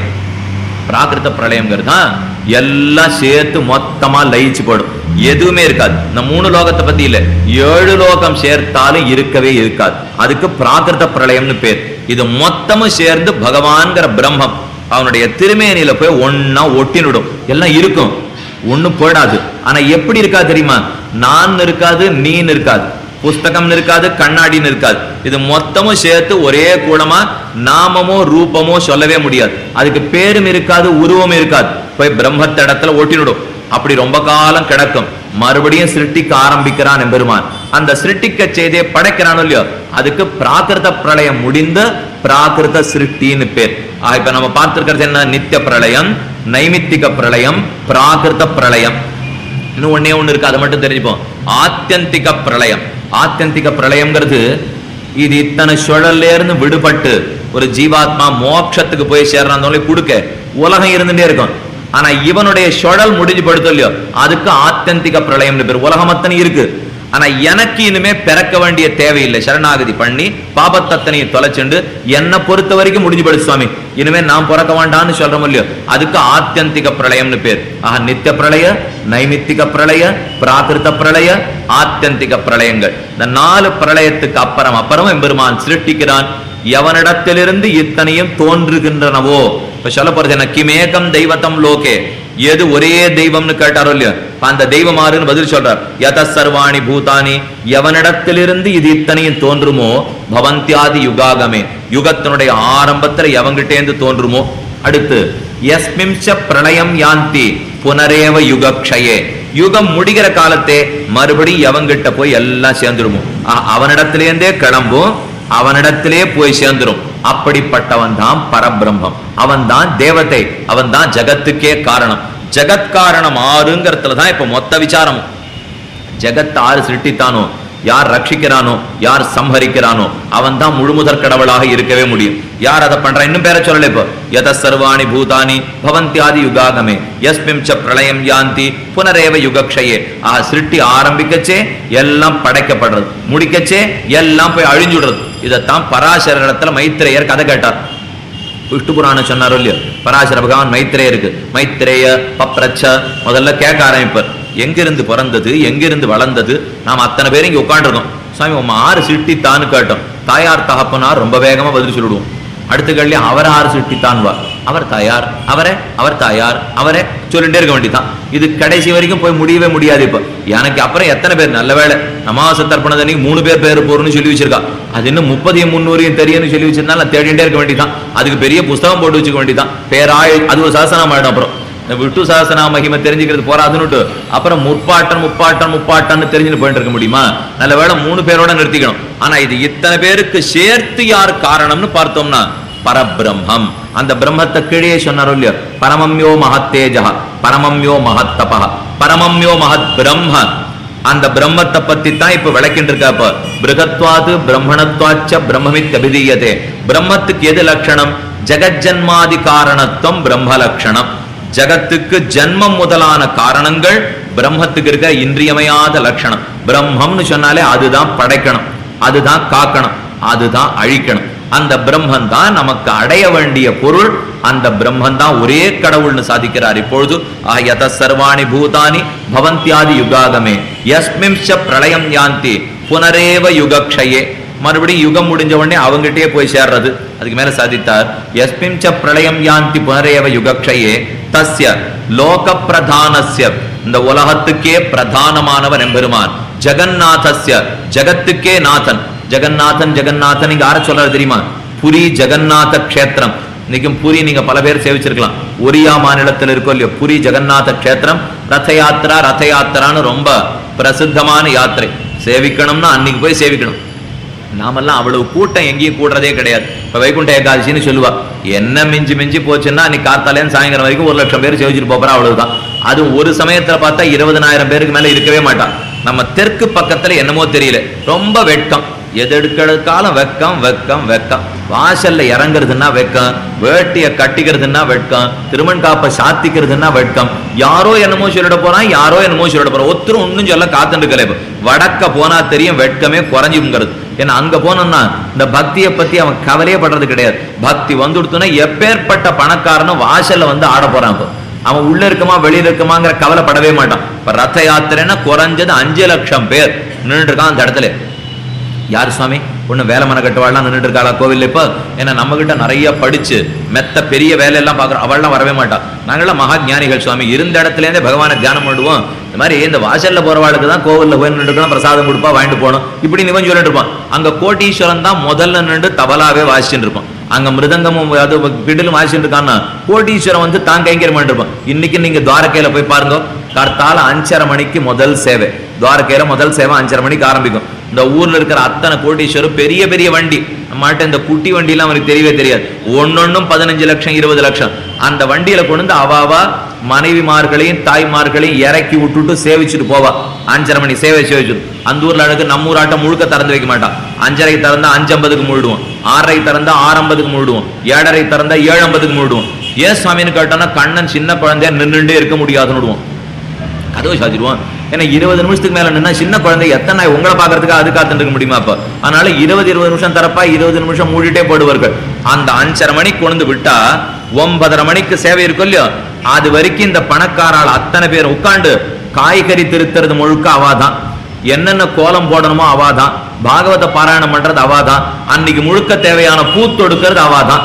இத்தனையும் 9:30 மணிக்கு போயிட்டு அந்த வண்டி திரும்ப வரும். 9:30 மணி சேவையை சேவிச்சுட்டு அவாவா திரும்பி போயிடுவா. இந்த கைங்கரியம் பண்ண என்ன, எத்தனை பேர் நாம போய் உட்கார்ந்து ஒரு கோவிலுக்கு ஒரு நாள் காய்கறி திருத்தி கொடுத்திருப்போமா, ஒரு பூ தொடுத்து கொடுத்திருப்போமா, ஒரு கோலம் போட்டிருப்போமா, கைகளால ஏதானு கைங்கரியம் பண்ணிருப்போமா? அதை பண்ணத்தான் கண்ணன் பெருமானுக்கு அருகில நம்மாலே போவதற்கே முடியும். அதுதான் சாதித்தார். ஆதி ஜகத்காரண பூதன் எம்பெருமான், அவனோட நாம் சேர்ந்தே தானே இருந்தாகணும். அவனிடத்திலிருந்து பிறப்பிக்கப்படுகிறோம், அவனிடத்திலே சென்று நாமும் சேருகிறோம். சாதித்தார். யத சர்வாணி பூதானி பவந்த்யாதி யுகாகமே யஸ்மிம் ச பிரளயம் யாந்தி புனரேவ யுகக்ஷயே தஸ்ய லோக பிரதானஸ்ய ஜகநாதஸ்ய பூபதே. இந்த இத்தனை கூட்டம் எங்க பார்க்கலாம்? புரி ஜெகநாத கஷேத்திரம். ஜெகநாத பெருமாளாவே சேவை சாதிக்கலாம். அவர் பேரு ஜெகநாதன், இங்க ஜெகநாதன் விட்டார். இப்ப பீஷ்மாச்சாரியர். ஜெகநாதன்கிறது ஸ்ரீமன் நாராயணன் திருமால், ஆதி ஜகத்காரண பூதனான எம்பெருமான். ஜெகநாதஸ்ய பூபதே விஷ்ணோர் நாம சஹஸ்ரமே ஸ்ருணு பாப பயாபஹ. அந்த விஷ்ணுனுடைய திருநாமத்தை சொல்லு.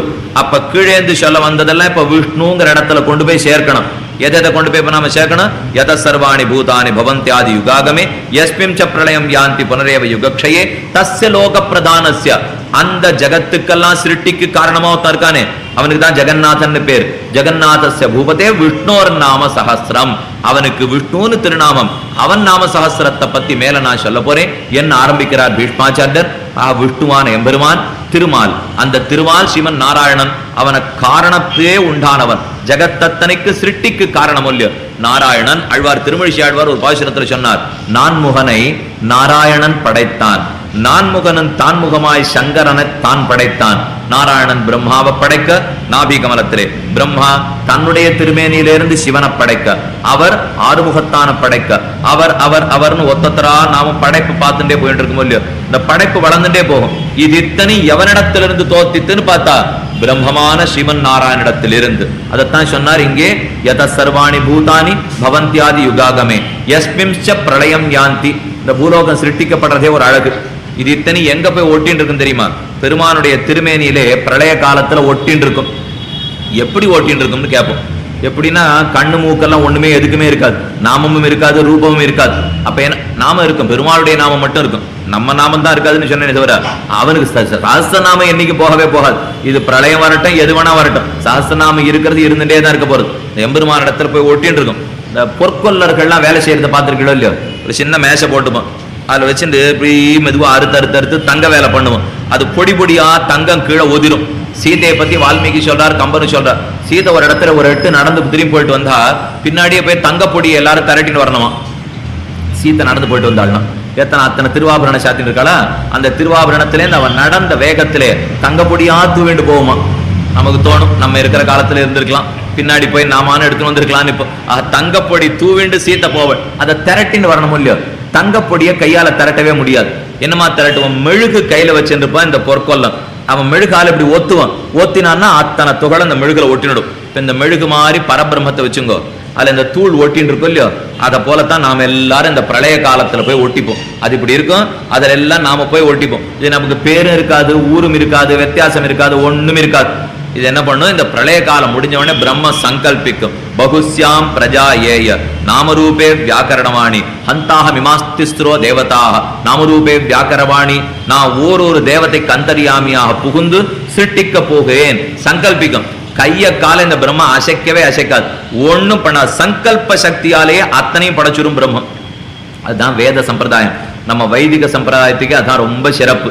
எதுவும் ஒண்ணு அசையவே அசையாது, பிரம்மனே தான் சிருஷ்டிக்கும். இந்த சிருஷ்டிக்கச்சே எது காரணம்னு பேசியிருந்தோம் இல்லையோ. ஒரு மண்ணு பானை நீங்க எல்லாம் பார்த்துருப்பீங்க. இந்த மண்ணு பானை பண்றதுக்கு 3 அவசியம் தேவை. முதல்ல மண்ணு வேணும், அப்பதான் பானையே பண்ண முடியும்.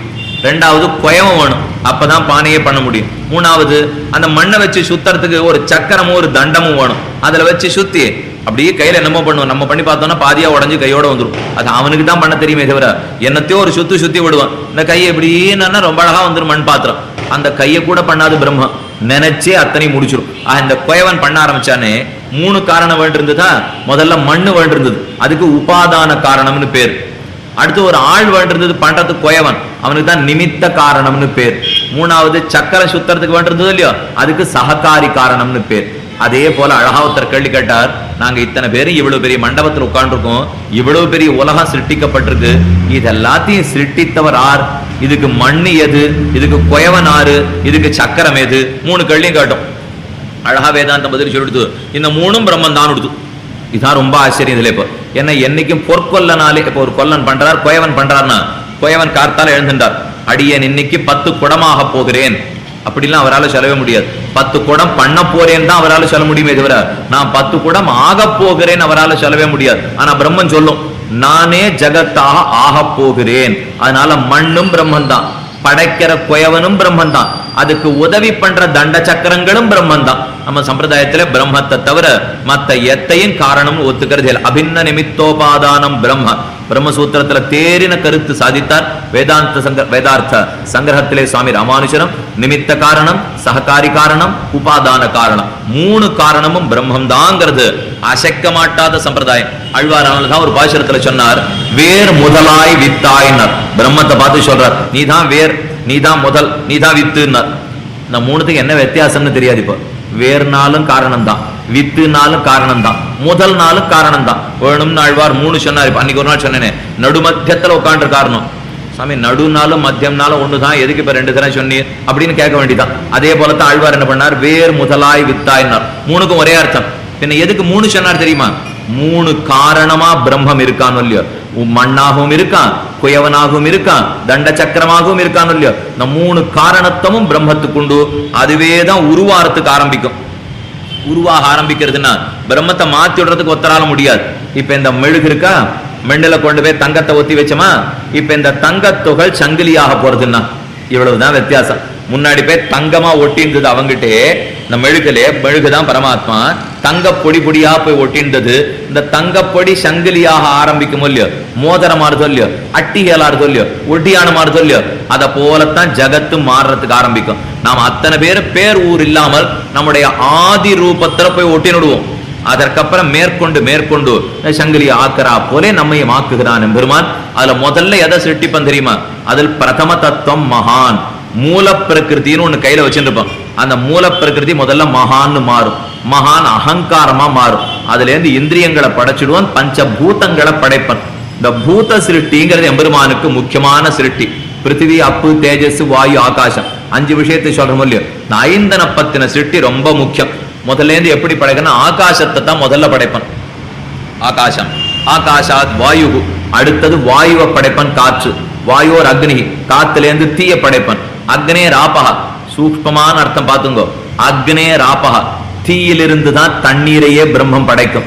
தீக்கும் தண்ணீருக்கும் 2க்கும் சேரவே சேராது, இது அழிக்கும். ஆனா படைக்கிறச்சே பிரம்மம் எப்படி படைக்கிறது தெரியுமா?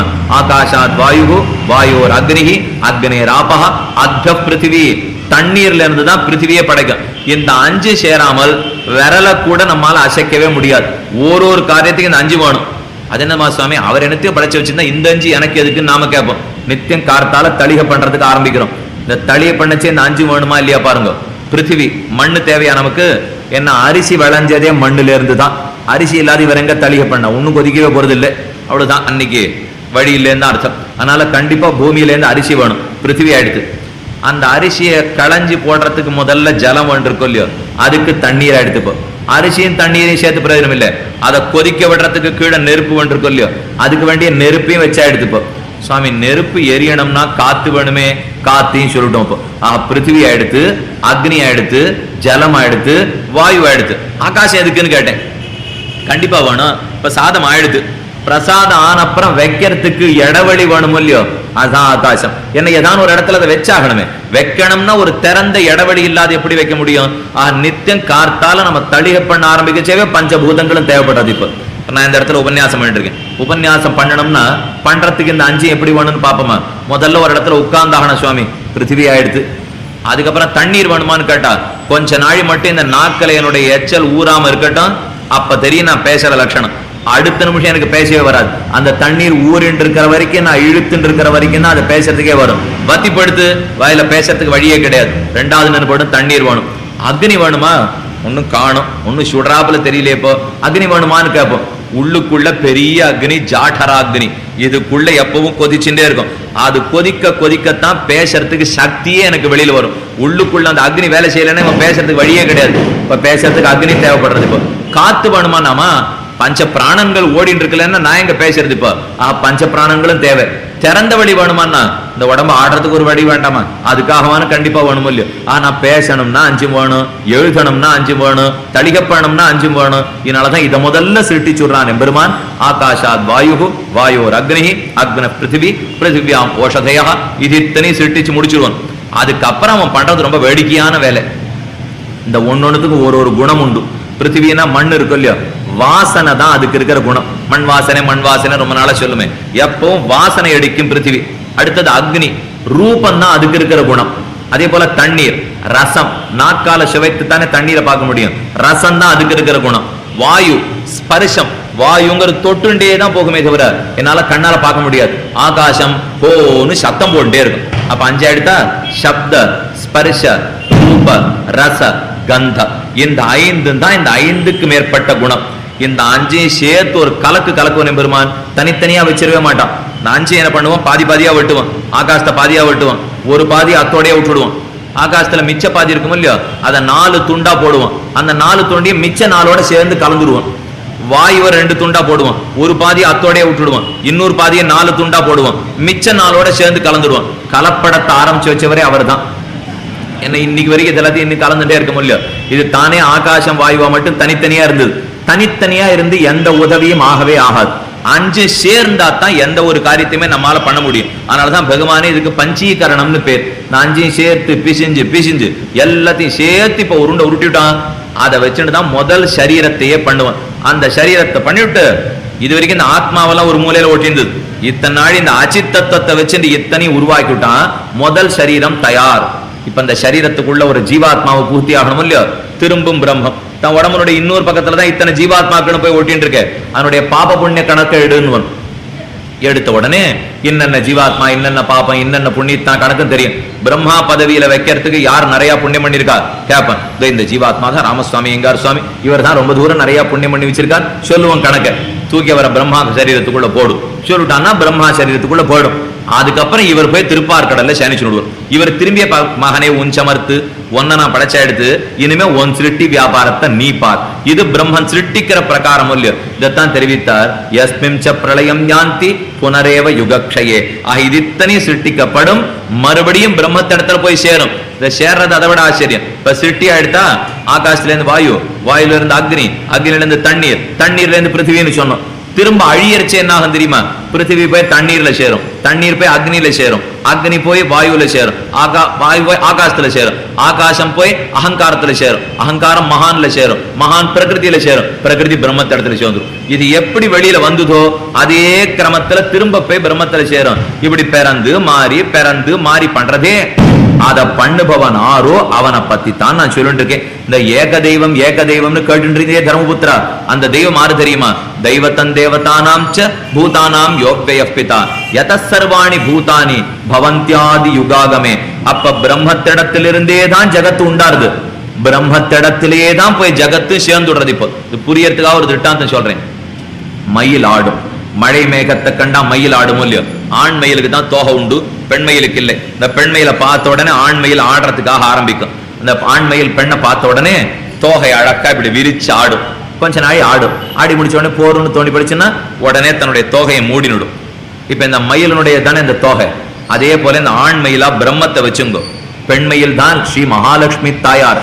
இந்த மகாலட்சுமிங்கிற ஸ்ரீதேவி நாச்சியார்ங்கிற பெண் மயிலை பார்த்த உடனே ஆண் மயில்ங்கிறது தோகையை விரிச்சு ஆட ஆரம்பிக்கும். இந்த தோகையை விரிக்கிறது தான் சிருஷ்டி. பிரம்மன் தான் தோகையை விரிச்சதோ இல்லையோ சிருஷ்டி பண்ணும். தாயார கொஞ்ச நாளை பார்த்துட்டு போறோம்னு தோணிப்படுத்தினா உடனே தன் தோகையை மூடினுடும். அதான் பிரளயம். ஒரு மயில் தன் தோகையை பிரித்து தோகையை சுருக்குமா போலே பிரம்மம் இந்த உலகத்தனையும் படைக்கும், உலகத்தெல்லாம் முடிச்சிடும். இது என்னத்துக்கு இப்ப மயில் திருஷ்டாந்தம் சொன்னோம்னு கொஞ்சம் யோசிச்சு பார்க்கணும். என்ன காரணம்னா மயிலினுடையதுதான் தோகை. மயில் வேற தோகை வேறேன்னு பார்த்தா மயிலோட எப்பவும் சேர்ந்ததுதான் தோகை. அதே போல இந்த உலகம் முழுக்க எப்பவும் பிரம்மத்துக்கு தான் சரீரம். நாம ஒண்ணு அவங்ககிட்ட இருந்து பிரிஞ்சு போயிடவே முடியாது. பிரம்மத்தினுடைய சரீரமாவே தானே நாம அத்தனை பேர் இருக்கோம். மயிலினுடைய தோகையை போல இந்த தோகையை விரிக்கிறாப்புல ஜகத்தை மூடுவன், ஜகத்தை சிருஷ்டிக்கிறான். தோகையை மூடி நுடுறாப்புல ஜகத்தனை திரும்பி அவங்ககிட்டே சேர்ந்துரும். அதனால உடனே ஒருத்தர் கேட்டார், அப்ப பிரம்மமும் ஜகத்தும் ஒண்ணுன்னு சொல்லலாமான்னார்.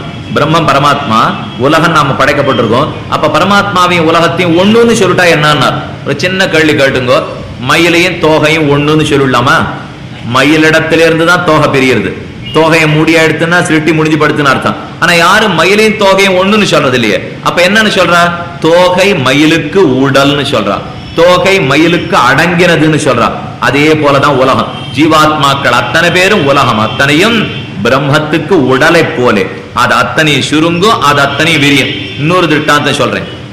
ஒரு சின்ன பூச்சி, இந்த பட்டு பூச்சி எல்லாம் கூடு கட்டும் இல்லையோ, இந்த செலந்தி பூச்சின்னு சொல்றமே, அது தன் நாக்கிலேருந்து நீளமா ஒரு நூலை விட்டுண்டே போகும். அந்த நூலை வச்சு அழகா கூடு கட்டும். கடைசியில ஒரு நூல் அப்படி தொங்கும். அதை பிடிச்சுன்னு தொங்கிட்டு இருக்கும். ரொம்ப ஜாக்கிரதையா இது இவ்வளவு அழகா கூட்டையும் கட்டிவிட்டு அந்த ஒரு நூல்ல கீழே தொங்கிட்டு இருக்கும். யாரான்னு எதிரி வராப்புல இருந்தா அந்த பூச்சி என்ன பண்ண தெரியுமா? கிடுகிடு கிடுன்னு தன் வாய்க்குள்ள இழுக்க ஆரம்பிச்சிடும் அந்த நூலை. மொத்த வீடு 5வது நிமிஷம் காணப்படும். தானே தன் வாயில அந்த நூலை வெளியில விடும். அந்த வீட்டுல தானே வசிக்கும். போரும்னு தோணிப்படுத்தினா மொத்த நூலையும் தன் வாய்க்குள்ள இழுத்துடும். அதே போலத்தான் பிரம்மத்தினுடைய சிருஷ்டிப்பு. இந்த நூல் வாயிலிருந்தே தானே வருது. இந்த பூச்சியினுடைய வாயிலிருந்தே நூல் வருதா? அதே போல பிரம்மம் தன்னுடைய சரீரத்திலிருந்தே தான் ஜகத்தை படைக்கும். போரும்னு தோணிப்படுத்தினா தன் வாய்க்குள்ளே அத்தனை இழுத்து நோடுறது இல்லையோ, அதே போல அத்தனை இழுத்து நோடும். உடனே ஒருத்தர் கேட்டார், அப்ப செலந்தி பூச்சியின் நூலையும் ஒண்ணுன்னு சொல்லலாமான்னார். சொல்ல முடியாது. நூல் வேறதான், செலந்தி பூச்சி வேறதான், உலகம் வேறதான், பிரம்மம் வேறதான், ஜீவாத்மா வேறதான், பிரம்மம் வேறதான். ஆனா என்ன ஒழிக்க முடியாத தொடர்பு தெரியுமா? இந்த நூல் செலந்தி பூச்சிக்குள்ளே தான் இருக்கும். அதுதான் அதுக்கு இருக்கிற பெருமை. நூல் வேற செலந்தி பூச்சியா இருந்தாலும் அதை வெளியில விட்டுட்டு தான் உள்ள வாங்குறது இல்லையோ, அது செலந்தி பூச்சி திட்டாந்தம். இன்னொன்னு சொல்றேன், தன்னுளே திரைத்தெழும் தரங்கவன் தடங்கடல், தன்னுளே திரைத்தெழும் தடங்குகின்ற தன்மை போல். திருமழிசாழ்வாரோட அழகான பாசுரம். கடல் பாக்கிறமோ இல்லையோ, நம்மூர்காரர்களுக்கு புரிய வச்சுடலாம். கடல் இருக்கே, அந்த கடல்ல திரை திரைங்கிறது அலைகள். திரை எழும்னா அலை எழுமோ இல்லையோ, கடல் நிறைய பெருசா இருக்கும். அதுல இருந்து அலைகள் இப்படி மேல எழறது. கொஞ்ச நேரம் கழிச்சு திரும்ப போய் விழுந்துரும். கேட்டார், சுவாமி இந்த அலை எங்கேருந்து வந்ததுன்னார். கடல்ல இருந்து. இது கூட பதில் சொல்லணுமா? இப்ப கடல்ல இருந்து தான் அலை வந்ததுன்னு. திரும்ப எங்க போய் சேரும்? கடல்லையே போய் சேர்ந்துரும். இப்ப ஸ்லோகத்தை பாருங்க. யத சர்வாணி பூதானி பவந்தியாதி யுகாகமே யஸ்மிம்ஷ பிரளயம் யாந்தி. எதிலிருந்து தோன்றுமோ எதுல போய் சேருமோன்னாரா? கடலாட்ட அதை வச்சுங்கோ. எதிலிருந்து அலைகள் தோற்றும்? கடலிலிருந்து. எதுல அலை போய் சேரும்? கடலிடத்தே. வாஸ்தவம். அப்ப கடலையும் அலையும் ஒண்ணுன்னு சொல்லலாமா? சொல்ல முடியாது. கடல் வேற அலை வேறதான்.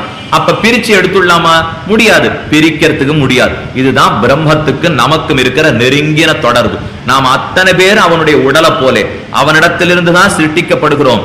அவனிடத்துல தான் சென்று லயிக்கிறோம். ஆனா அவனை விட்டு நம்ம பிரிச்சு விடலாமான்னா முடியவே முடியாது சுவாமி.